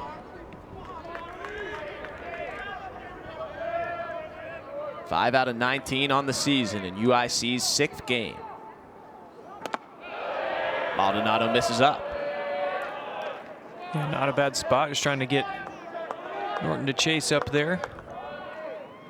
You know, this has got to mean something for Maldonado, for a guy to come in and know what a great job your teammate Leiter did. Yeah, you want to do this for the team, but also for your, for your pitching staff. Stays 2-2. I think if you talk to a lot of relief pitchers and a lot of pitchers in the Vandy program, being able to compliment, what the guy has done before you is really what they try and do. If some guy did a great job, they come in and try and do an even better job and really just build off of that. Grounder to third. Nolan comes home and they get the lead runner. Nope. Foul ball. I think they're going to must have hit Norton out of the box.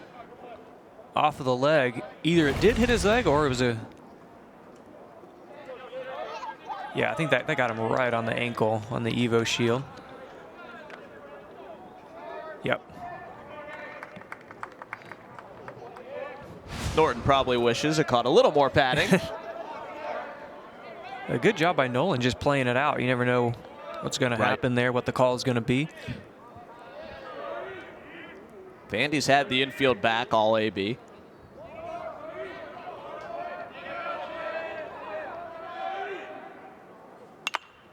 Another foul ball. 7 pitches deep, and it's still 2-2. A heck of an AB here from Norton. Well, you can argue a huge turning point in the game here. You got bases loaded, nobody out. They have not had any success off of Leiter, and now have an opportunity, get a new guy in there, and one swing can definitely make a difference in this game. Another foul ball. Maldonado hitting 94. Those juices are definitely flowing. It's also getting a little bit warmer out here. A nice day.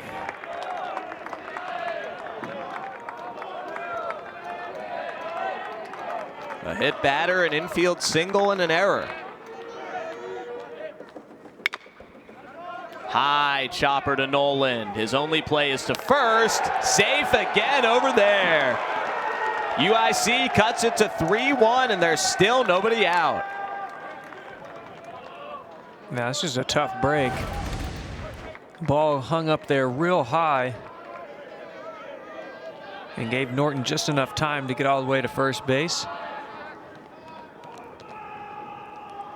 Saw a slight hesitation there from Nolan.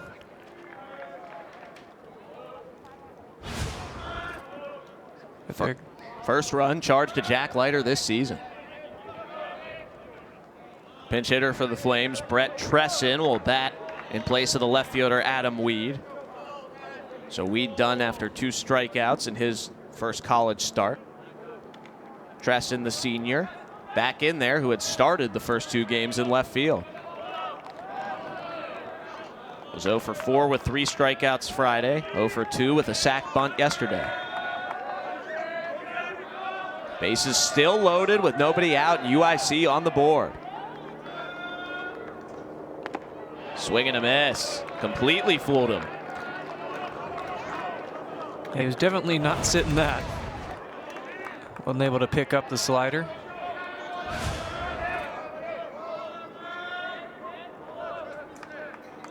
You got to give credit to UIC, just grinding out at bats,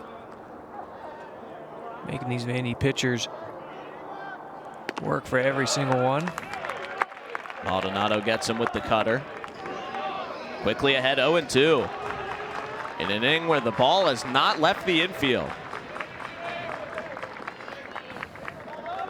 And Leiter did have a lot of strikeouts, but not a lot of them were just 1, 2, 3. I mean, UIC did make him work a good bit. There's Maldonado's first strikeout, and a big one to keep the bases loaded. Yeah, big strikeout right here. Slider on the outside corner. Actually, sorry, I think that was the cutter on the outside corner. Now, all he needs is a simple ground ball. He's gotten a couple of them. They just haven't been in the right spot. Hopefully gets a ground ball double play, get him out of this.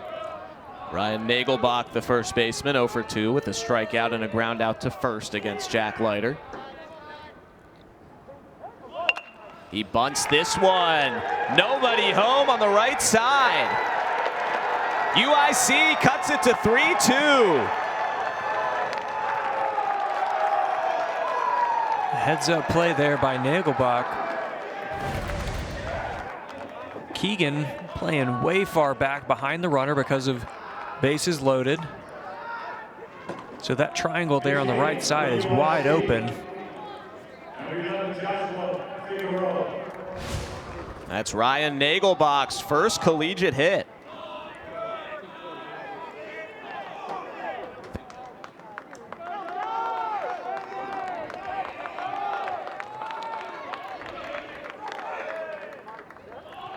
Josh Figueroa batting in the DH spot for Bobby Grimes. Tying run at third base. Line foul. And if you're UIC, you definitely can kind of start to feel that momentum start to shift back in your dugout. Been held down for so long against Leiter. You've already lost 2. You're not going to go home without a fight. A huge opportunity here to tie it up and take the lead. Just missed high with the breaking ball.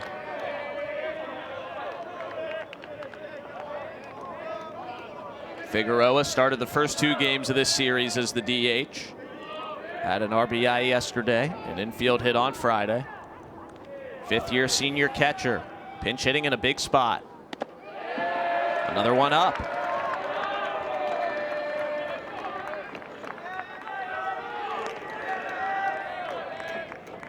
Six batters into this inning. The ball still has not left the infield.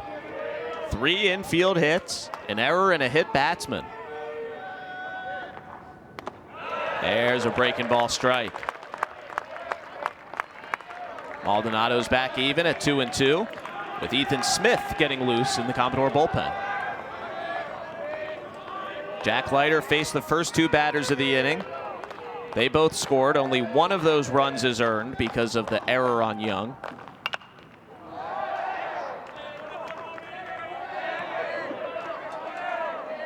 UIC did not have a hit before this inning. Now they've got 3, a couple on the infield and 1 on a bunt.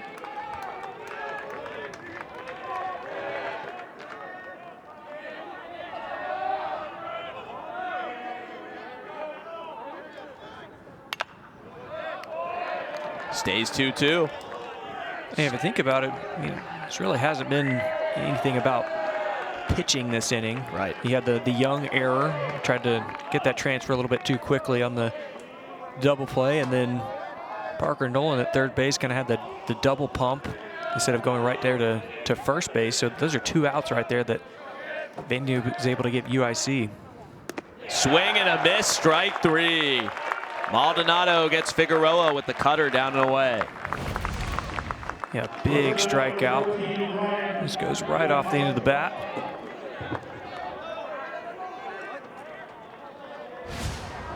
It's good for Maldonado and a lot of these other pitchers to pitch in these types of situations. Ryan Lynn Pystrup is the 5th straight man to hit with the bases loaded. 8th batter of the inning. Nick Maldonado trying to keep Vanderbilt ahead. Both of his inherited runners have scored, though, as Andrew said, not through much fault of his own.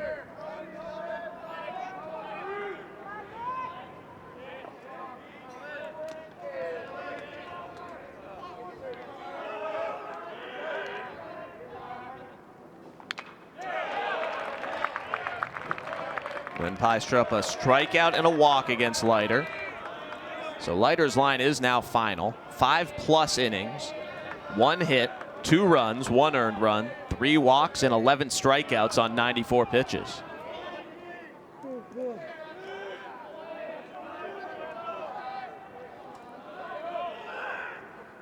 Popped up. Carter Young makes the catch, and Vanderbilt keeps the lead. UIC 2 runs on 3 infield singles. Cuts it to 3-2. Look at that weird filet-o-fish sandwich. Ha, ha, ha, why they make it square? If you want Baker's Arby's crispy fish, 2 for $6, come and get a pair. Arby's, we have the meats. Vandy still ahead, but only 3-2 into the bottom of the 6th inning after a pair of flame runs. And Maldonado able to keep Vandy ahead. It'll be 7, 8, and 9 for the Commodores as Brett Tresson, who pinch hit for Weeds, stays in the game in left field. Chris Torres back to the bump for UIC. On a nice day here in Nashville, temperature hovering right around 60 past 3 o'clock here. Second baseman number 6, Tate Colwick. Colwick, Bradfield, and Jones for the Commodores. Colwick singled to left his last time, 1 for 2. Vandy scored all 3 of their runs in the 4th. Parker Noland, an RBI groundout, scored Carter Young. And Jack Bolger, a 2-run homer. Also in that inning, a big double from Dom Keegan set it all up.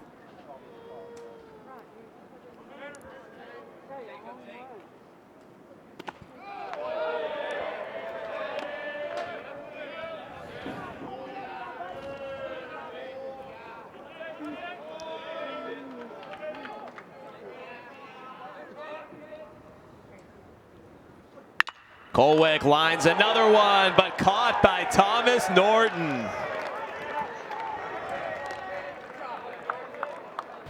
Heck of a stop here by Norton. Ball is scorched. Easily saves the double.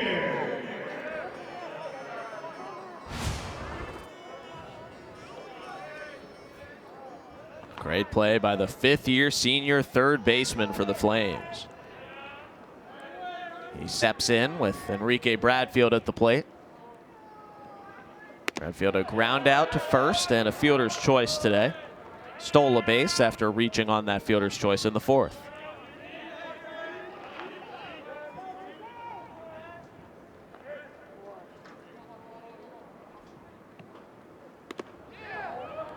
Bradfield, a big UFC fan, which Tim Corbin also is.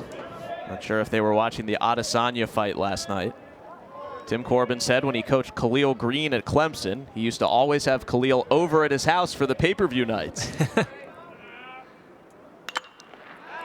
Bradfield pops that one foul and out of play. Led to a great conversation during Tim Corbin's Zoom media interviews this week about the unknown talents of his players, such as J.J. Bleday on the piano, which he and his wife Maggie discovered on a random road trip after a loss at Ole Miss. Coach Corbin said, wow, the music in this hotel is really nice. And it was J.J. Bleday playing the piano in the lobby. And it's funny, it was after a loss. Yeah, it's when he needed to be soothed.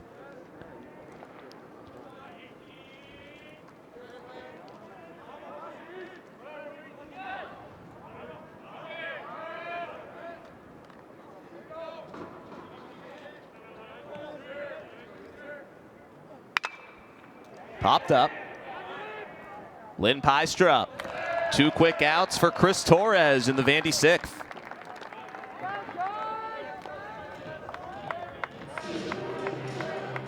Brings up Spencer Jones. First start back off of injury.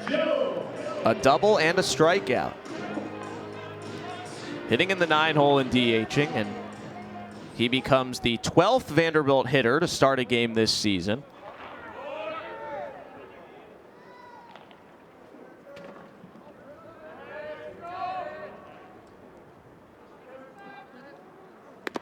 You get the sense that Tim Corbin and the coaching staff really want to get a chance to gauge his swing heading into conference play.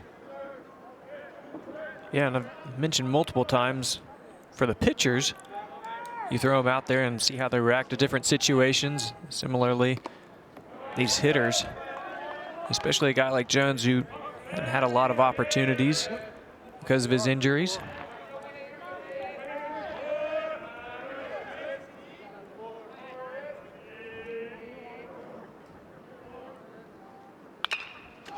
Foul grounder. Look out in the UIC dugout. And Max, it's interesting that you mentioned wanting to get a look at them before they go into conference play. If you remember last year, a lot of these sophomores and guys that were freshmen last year, they never even got to play conference play last year because of COVID. So definitely some uncharted territory coming up here in the next few weeks.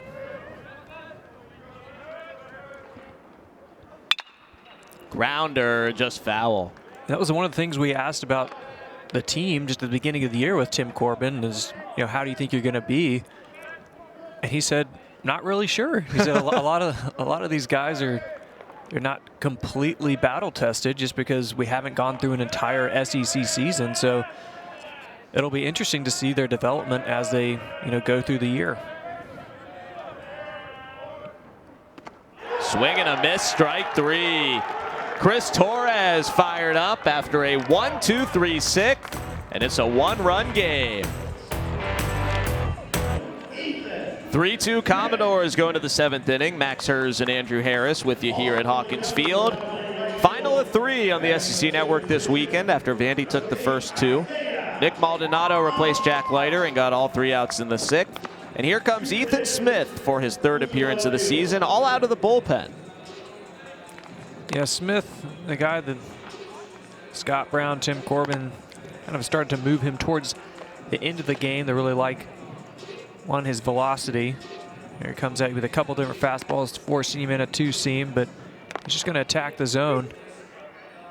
They got a big curveball out pitch as well, as you see the numbers there. Smith pitched the 9th inning of Vandy's 2nd win of the season, 1-0 over Wright State. Game 2 of the doubleheader on February 22nd. Last time we saw him was 2 Fridays ago against Georgia State. Pitched the top of the 9th inning with a 1-run lead and gave up a 2-run homer to the Panthers' first baseman Elian Morejo. So he's given up 2 runs through 2 innings this season, 4 strikeouts. Potential starter for Vanderbilt as well, but being used at the back end of the bullpen to start 2021. Sean D takes a strike.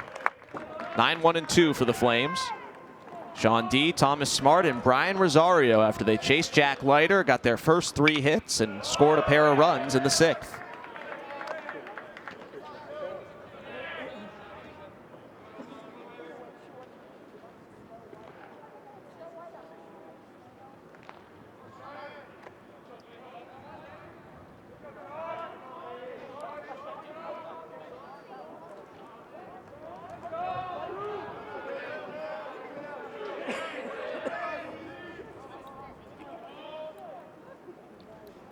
Nearly hit him.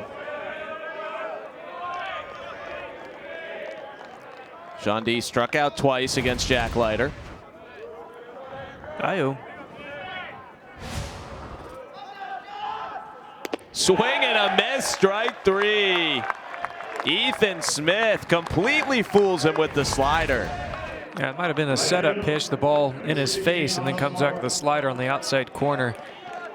Tough to change the eye angle there. Leadoff man Thomas Smart hit by a pitch to start the 6th and scored.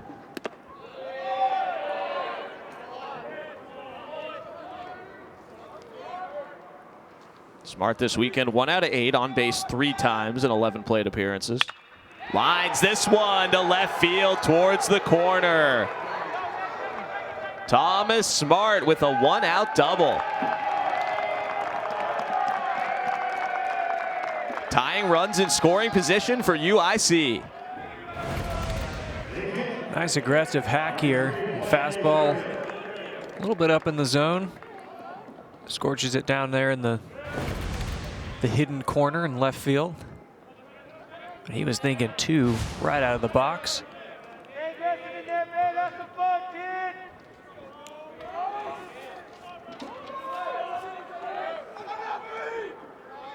Rosario's next. Last time up, he had UIC's first hit. An infield single to the 3rd baseman, and he was the final man Jack Leiter faced.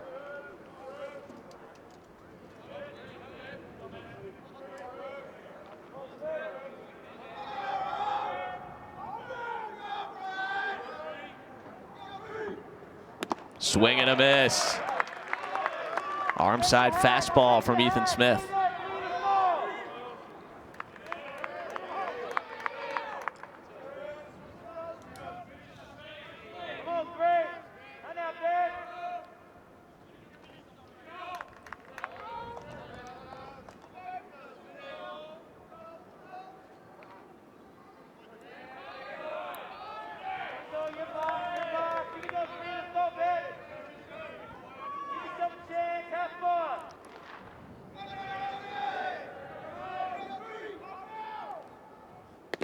Half swing, he went. Change up from Ethan Smith. Rosario didn't want it. He didn't want to do it. He just couldn't hold up. Great change up there from Smith in the outside corner.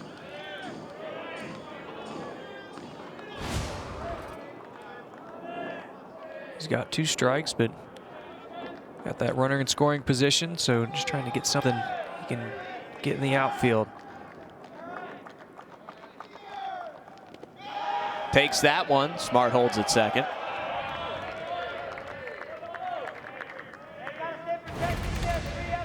Nice job by Romero keeping this in front.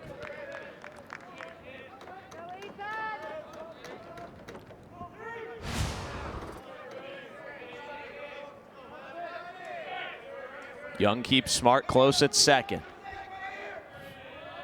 Smith's 2-2. We've seen changeup, slider, fastball the last 3 pitches.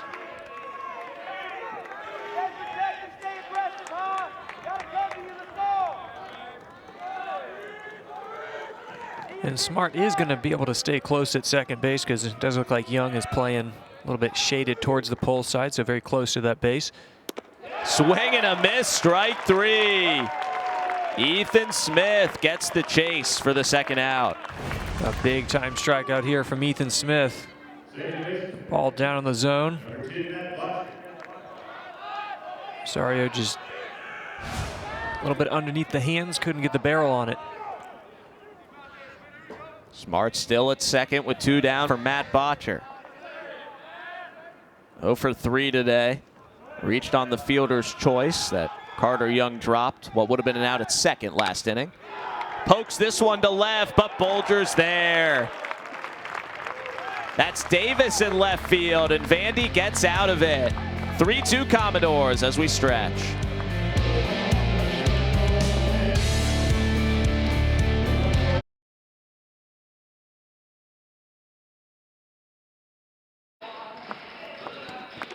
Some fans inside and some good folks atop the 25th Avenue garage as well, getting a good view of the ball game.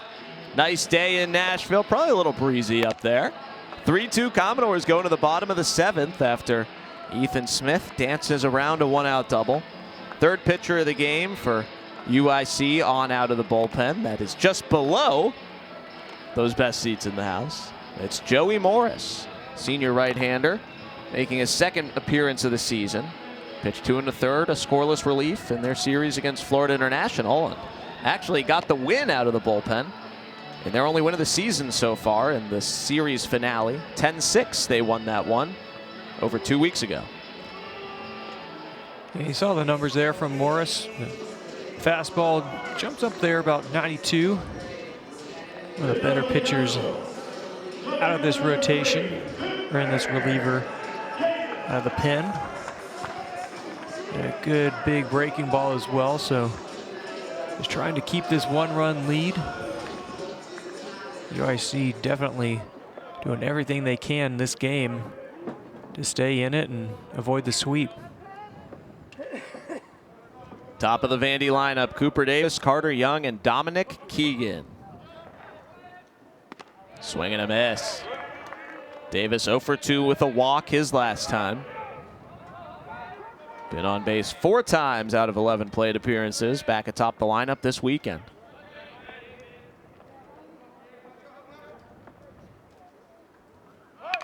Bunts. The catcher Rosario can't get it over in time. First bunt hit of the year for Cooper Davis. And that's what makes him so effective as a leadoff hitter. he puts the ball exactly where it needs to be. I mean, whether the pitcher or the catcher fields that ball, they're not getting him out. I mean, that was a perfectly defended play there by the catcher. Davis had 9 bunt hits last season in just 18 games. As the primary leadoff man for Vandy last season. Back there this year. He fills up the spray charts with the bunts, too. We'll take him with him to first base, push him down to third, and Young thinking about bunting here, too. Carter walked and scored Vandy's first run in the 4th. That was Vandy's only scoring inning.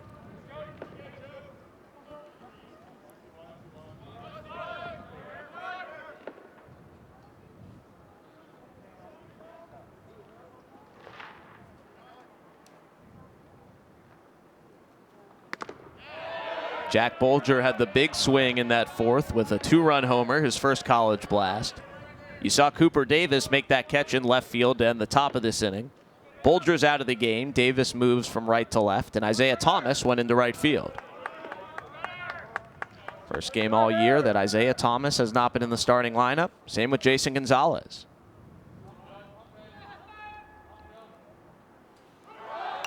Runner goes, fouled back.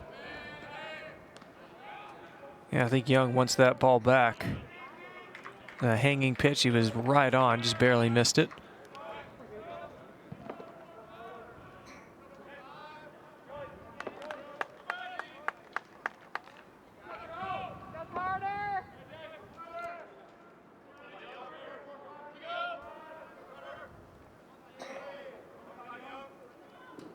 Joey Morris ready with the 1-2, or not. Yeah, it's probably a good idea to keep him close over that first base with his 1-2 count. Most likely something off speed coming. Cooper Davis eyeing that second base bag.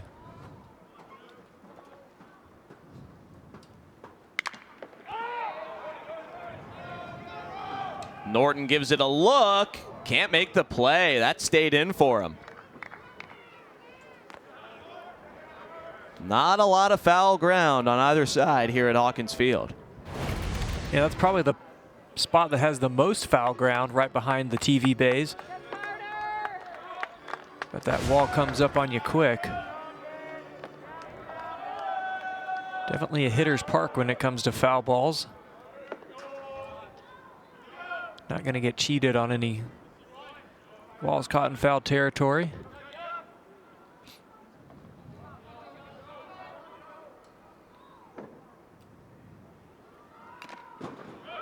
Young stays alive again.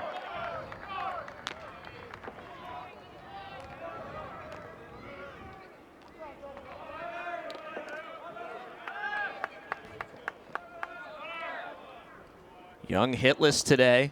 He's had a hit in every game so far this season for Vandy. 9 for 9 coming in. He's the only Commodore to do so.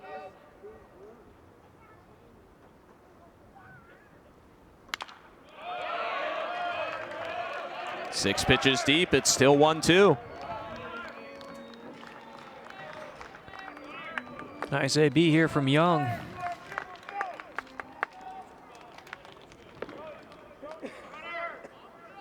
Just forcing Morris to continue to flip balls in that strike zone. Repeatedly make good pitches. 2-2, and Davis goes to second. Out! Lynn Pystrup keeps the tag on. Cooper Davis hasn't moved a muscle. This is the last half inning of challenge before it goes away in the 8th. It's a heck of a play here by the catcher Rosario. Had to field it on a hop and threw an absolute strike right down to Lynn Pystrup. I think what Cooper Davis is arguing is that his right foot got in underneath the glove of Lynn Pystrup, because it does look like he got tagged on like the upper thigh. The play is under review, and this is what the umpires are looking at right now. Yeah, take a look at that right leg and where it goes into the bag. If I'm an umpire in the middle of that play, it does look like he got in there. It looks like the tag got in there before the foot got into the bag, so it does look like that was the correct call.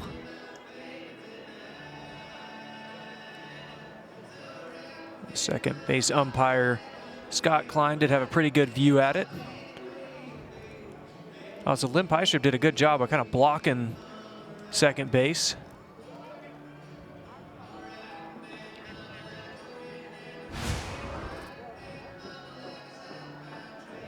Call on the field was out, advancing at second.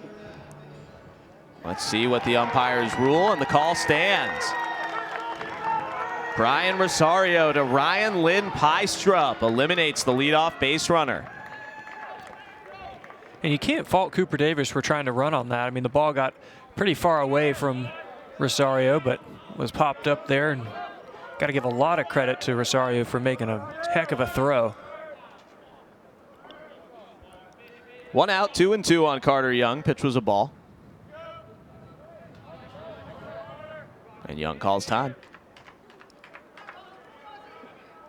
Young's already seen 7 pitches this AB. 4 straight foul balls before that last one that got away. Line drive to right, base hit.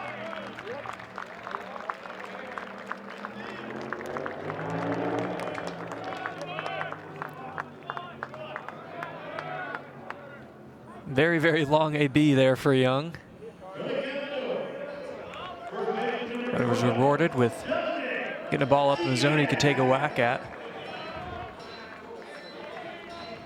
Vandy's now had 3 outs on the base paths this season, a couple of pickoffs, and that one out advancing. All 3 times the next batter has singled. Tom Keegan in the 3-hole, doubled and scored a run in the 4th, walked in the 5th.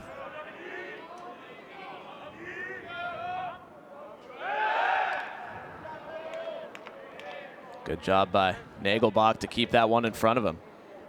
Ryan Nagelbach has been notable on both sides in his first college start. True freshman from Deerfield, Illinois.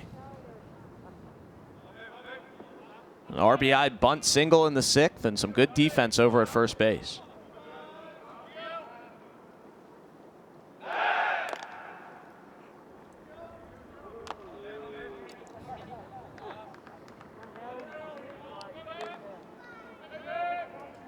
Joey Morris, 3rd UIC pitcher of the day. Starter Ryan O'Reilly went 4 innings, gave up 3 runs in the 4th. Chris Torres pitched the 5th and the 6th.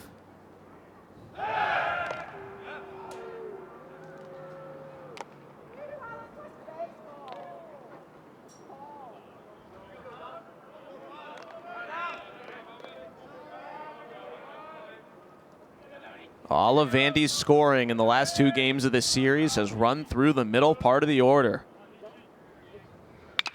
Keegan grounds this one off third base and into left field. Young heads to 3rd, and Keegan's at 2nd with a double. It was a tough break there for Norton. It looked like he was positioned very well for Keegan, was slightly shading the line. And the ball just hits right on the bag. Take a look at Young. Able to get all the way to 3rd, and Keegan falls right behind him at second base. So even though there was Cooper Davis called out at second base, the Commodores quickly back with runners in scoring possession here at 2nd and 3rd. Rosario asked for time before Nolan bats with the infield in a 1-run game.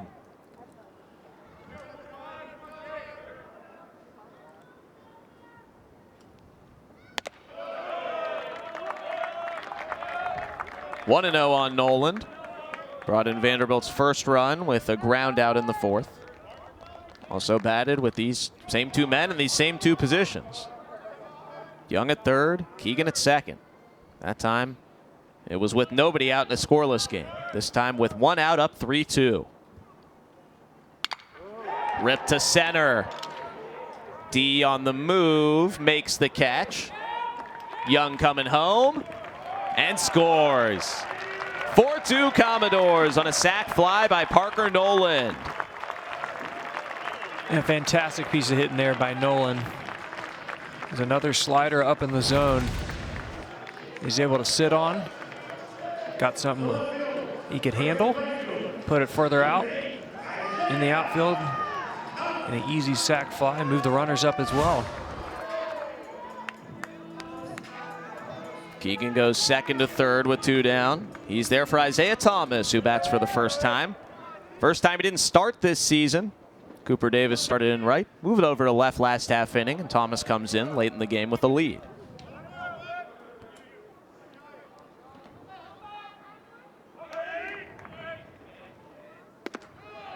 Thomas, the junior right fielder, struggled the last week or so with the bat. Still hitting .273 this season. And you see his numbers from last year. 9 out of 33 to start his junior season. 0 for 3 with a couple of strikeouts yesterday.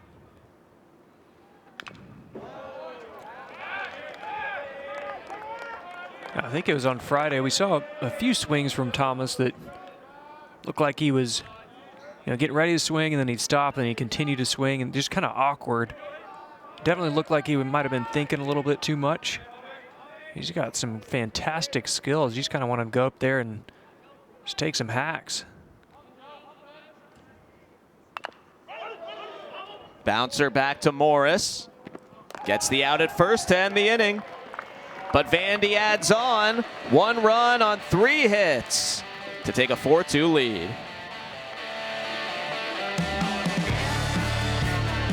Some people are born with it, and others they work so hard. It's in our blood. Yeah, it's in our blood. Ooh, it's in our blood.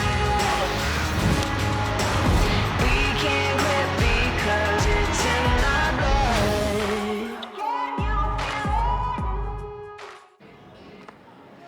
Welcome back to Hawkins Field. Got a good one today between Vandy and Illinois Chicago. Commodores still up 4-2. Ethan Smith on the mound after a heck of a performance from Jack Leiter. UIC able to come back and get a few more back in the 6th. Vanderbilt able to add another one on last inning, but Ethan Smith will face Norton, Tresson, and Nagelbach.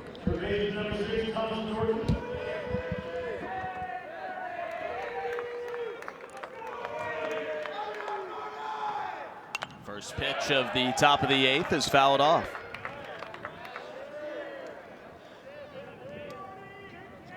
Norton had that great defensive play in the 6th inning. Trying to slow Smith down here. Smith came on to pitch the 7th inning. Worked around a 1-out double. Could see him for the rest of this one.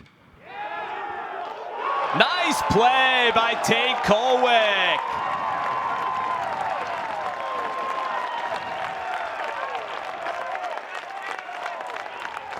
He said you like that one. Yeah, Colwick was playing a little bit shaded up the middle. And a full extension with some ups there. Nice athlete Colwick is. Big time football player from Memphis, Tennessee.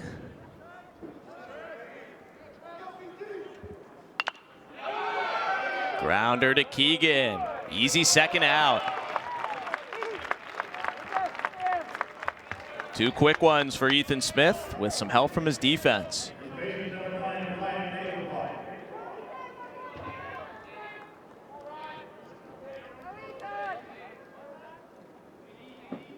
Nagelbach's next.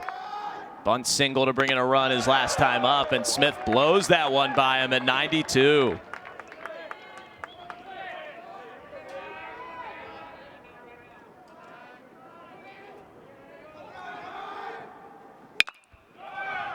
Grounder to Colwick. The right side of the Vandy infield getting it done. A 6-pitch 1-2-3, top of the 8th for Ethan Smith.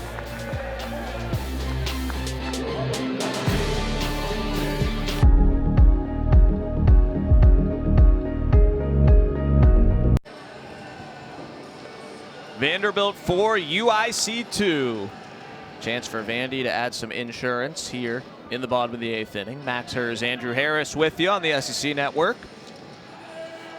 Our next broadcast is Tuesday at 4:30 Central against Memphis.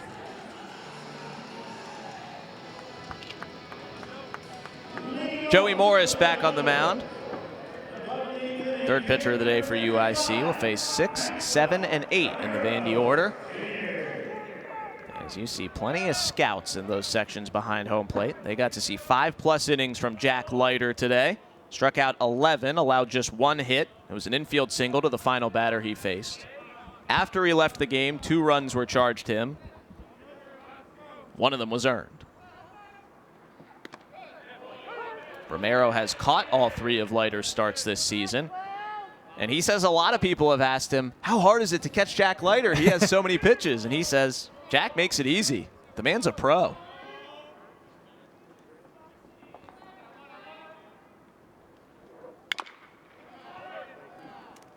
Yeah, a lot of people, when they watch Leiter, I mean, you're watching Leiter actually go through his windup and everything, but if you watch Romero, he just kind of sticks his glove out there and the ball goes right in. He doesn't have to really do too much, except for some of those balls in the dirt that he's trying to get, or Leiter's trying to get him to chase, but got to have a lot of trust with your catchers.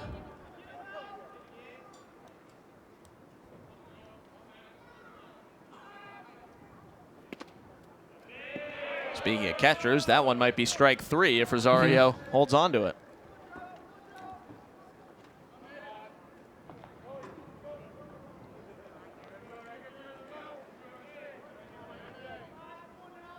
Rosario been one of UIC's best position players all series. Played in center field the first 2. Caught today. Hitting all 3. Romero up the middle for a base hit. Yeah, we saw Romero back on Friday go the other way with a nice little slap. This one just the same, down the hole with a couple of strikes, but this one he slapped it right back up the middle. So he does have that big time pull power, but if he needs to, he can easily just throw the hands at it. That is Romero's first college single. His first 4 hits split between home run and double. And he's going to come out in favor of a pinch runner. It's Calvin Hewitt.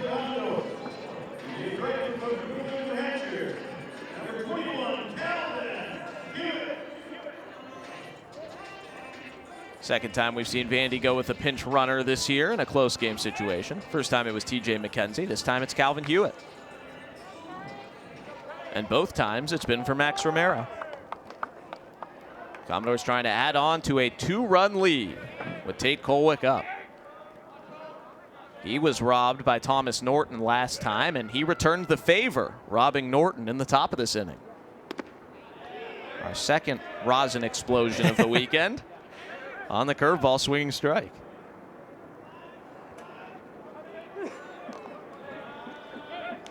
Colwick hit the ball hard his last 2 times, a line single to left field in the 4th. And then that hard liner to third that would have been extra bases if not for Norton in the 6th.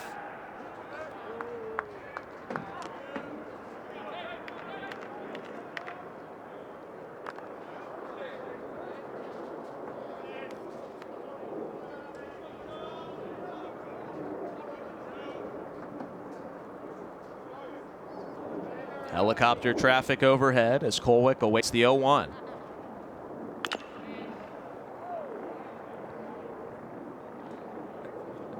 Ankle biter there.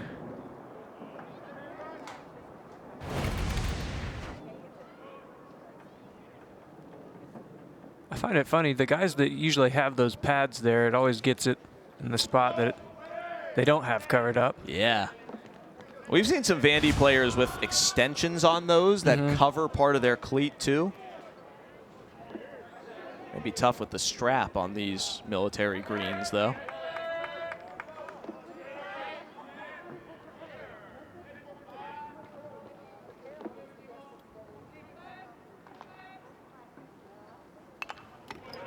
Stays 0-2.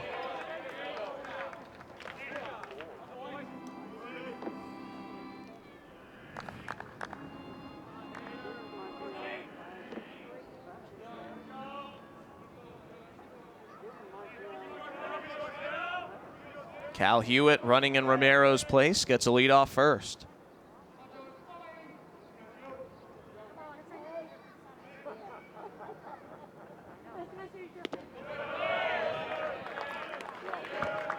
And Morris just trying to extend the zone a little bit more. Get Kolick to try and chase out there, but he wasn't doing it, so see what he comes with here. Looks like he's starting to start with a grip of the changeup. You'll notice a lot of guys start with that grip just so that when they do go to a fastball, it's a little bit less to see the movement in the glove. Smart calls off D and makes the catch for out number 1.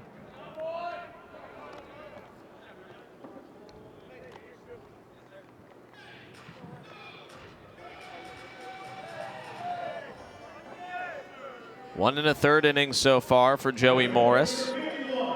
Vandy's 4th run charged to him. Nolan had a sac fly in the 7th. Commodores led 3-0 after 4. UIC got 2 in the top of the 6th when Nick Maldonado left the bases loaded. And then Vandy 1 more in the 7th. Bradfield hitless on the day, 0 for 3 after going 4 for 7 in the first 2 games of the series.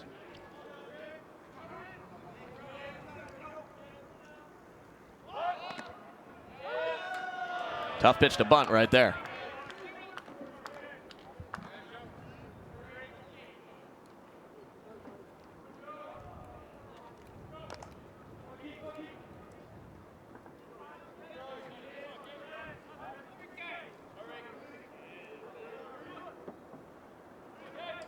Third baseman Norton is way in with a runner on first and 1 down. Yeah, I was just going to say that, Max. I mean, he's probably 6 feet in front of the grass. And we've talked about multiple times, that's what the threat of the bunt does for Bradfield. I mean, you have a guy who's, or a third baseman who is so far in. I mean, any ball that's hit to his left or right, I mean, it's basically a guaranteed hit because you don't have as much time to react as a third baseman if you're so far in. As you'll see, Norton is backed up now with 2 strikes.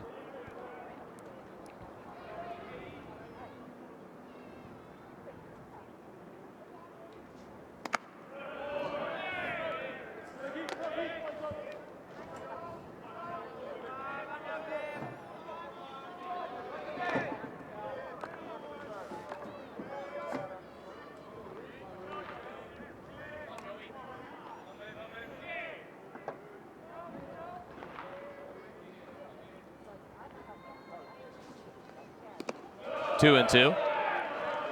Bradfield trying to keep an on-base streak alive. He's been on in every game, but not yet today. 4th plate appearance.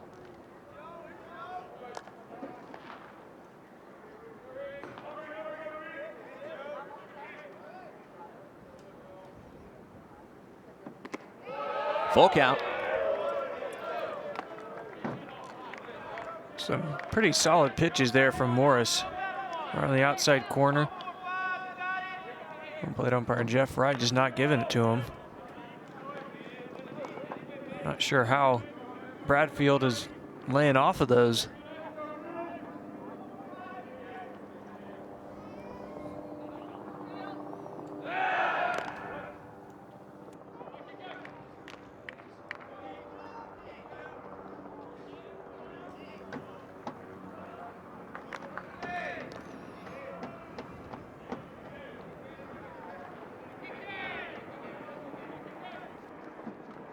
Three-two from Joey Morris to Enrique Bradfield. Grounder, foul again.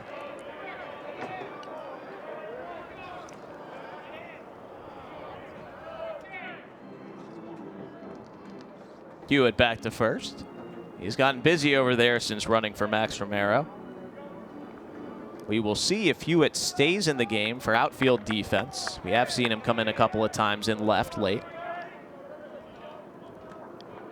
He ran in place of the catcher, Max Romero.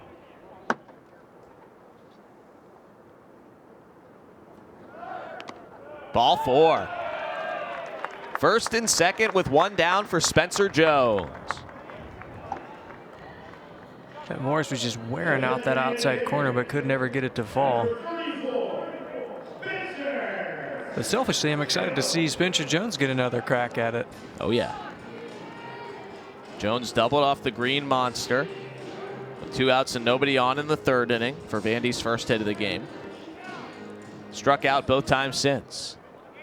Sophomore from Encinitas, California, La Costa Canyon High School near San Diego. First start of the season. Second year in a row he's been relegated to hitting only. Vandy sees him as a true two-way force. Corner man and left-handed pitcher.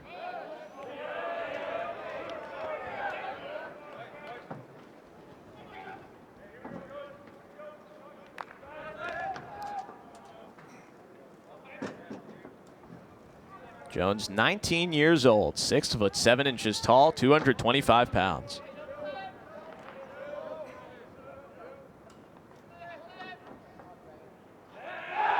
Pick off to second. Got him. Joey Morris sticks Cal Hewitt. We mentioned UIC is not shy about picking runners off. And it looked like Hewitt just not able to get back to the base. He wasn't even that far off. I think Lynn Pystrup had kind of been sneaking around there. That is not what you want to do as a pinch runner, is get picked off. A big pick off there for UIC. Now a 2 out. Runner going. High throw, and Bradfield steals second. Second steal of the game, and Enrique is 8 for 8 through 10 collegiate games. I mean, got a monster jump, and then you couple that with his speed. I think even a good throw wouldn't have gotten him even close. The kid likes to run. He's pretty dang good at it, too. Yeah. He's in scoring position with 2 down for Jones.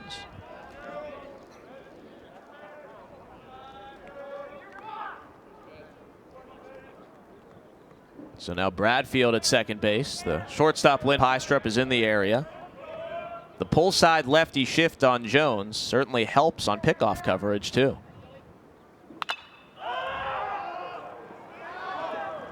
Drifting into the stands and out of play.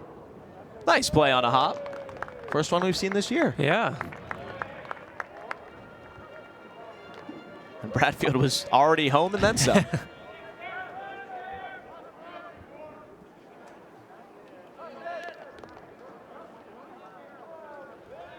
Bradfield had a hustle double in the third game of the season that went right up the middle, right about where the shortstop Lynn Pystrup is standing right now. He got to second before the runner who started on second and scored on the play was halfway between third and home. Rope to right. Foul ball.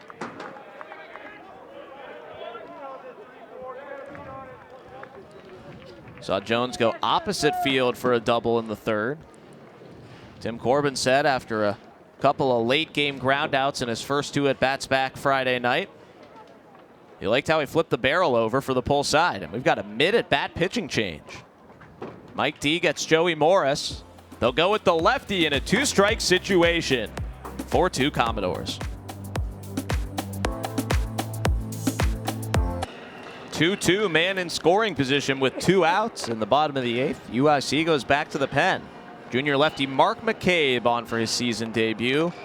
5 games last year, 2 of those were starts. 4.58 ERA in just under 20 innings.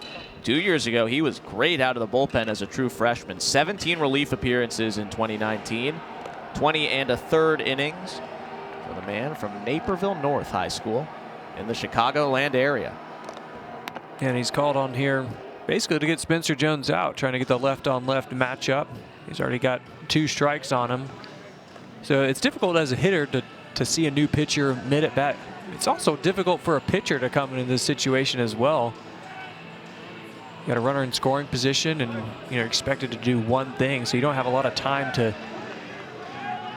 get a feel for the strike zone. You got to come right at him. 2 balls and 2 strikes. Enrique Bradfield Jr. still at second with 2 down.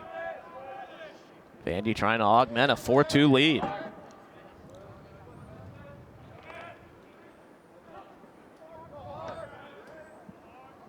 McCabe's first pitch. Popped up. Rosario sees it and makes the play. Mark McCabe gets the job done, and UIC needs 2 to extend this ball game. To the 9th we go. If you're going to make history, it's time to start making it.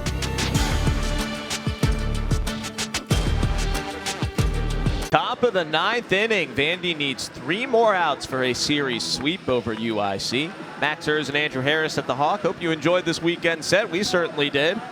Commodores trying for their first 3-game sweep of the year.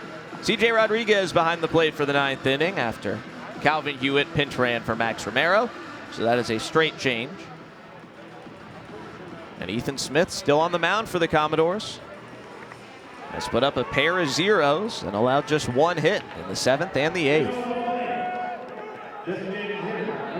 Josh Figueroa is first up, and seemed like everybody was ready. Figueroa pinch hit and struck out against Nick Maldonado in the DH spot in the 6th. Figueroa, Lynn Pystrup, and D, the scheduled 3. As Smith drops a breaking ball in.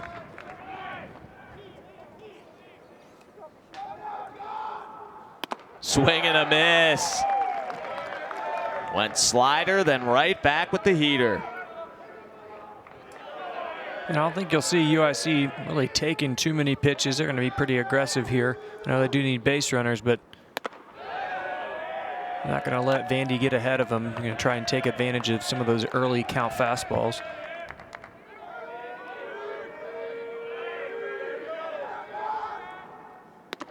Three and two.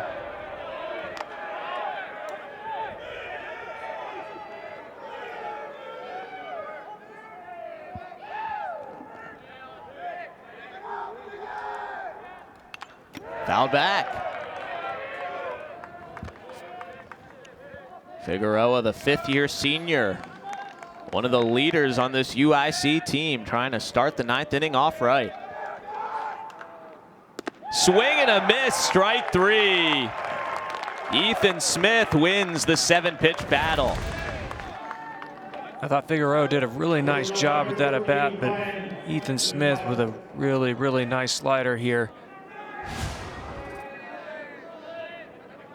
A big, big first out for Smith. 6 straight retired by Smith since Smart doubled with 1 out in the 7th against him. Ahead 0-1 on Ryan Lynn Pystrup.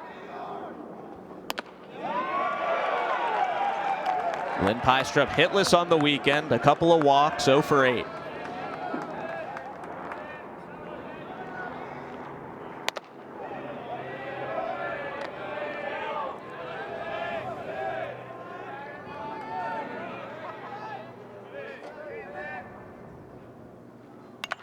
Fouled off. On a pitching staff of quick workers, Ethan Smith this last 2 innings may be the fastest we've seen. Yeah, I agree. He just got on the ball, gotten right back in the zone. Swing and a miss, strike 3. Ethan Smith starts the 9th with back-to-back strikeouts. Ethan likes to work fast. Keeps the batters, on his time. Also keeps the defense behind him engaged. Just got good pace. Sean D is UIC's last chance. Called strike. D becomes the first man to see Smith twice. He struck out against him in the 7th. And he's down 0-2 here. He's come breaking ball. Let's see if he comes with another one or tries to finish him off upstairs with the heater. Line foul, went fastball.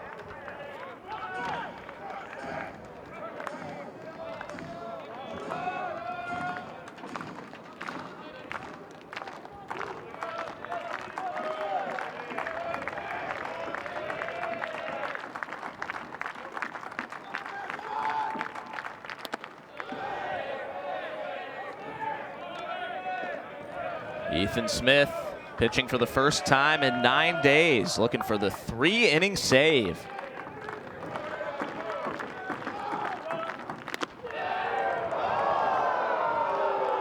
Two balls, two strikes. Rodriguez tried to swing that one back over, but it was almost in the left-handed batter's box. Got to get it a little bit closer to the plate. Grounder to Nolan. Throw across. Vandy Boys win. The Commodores sweep UIC and improve to 9-1. It all started with Jack Leiter. He's super impressive today. And just a great job all the way around by the Vandy Boys all week in their first Friday, Saturday, Sunday kind of normal rhythm. And I think it's great for them to get back in that rhythm. As we have a tough opponent next weekend, but first got Memphis on Tuesday. Jack Leiter strikes out 11 in 5+. Ethan Smith retires his final 8. Vanderbilt 3-0 on the weekend. They've won 6 straight. Final home game of this homestand is Tuesday at 4:30 Central against Memphis. We will talk to you then.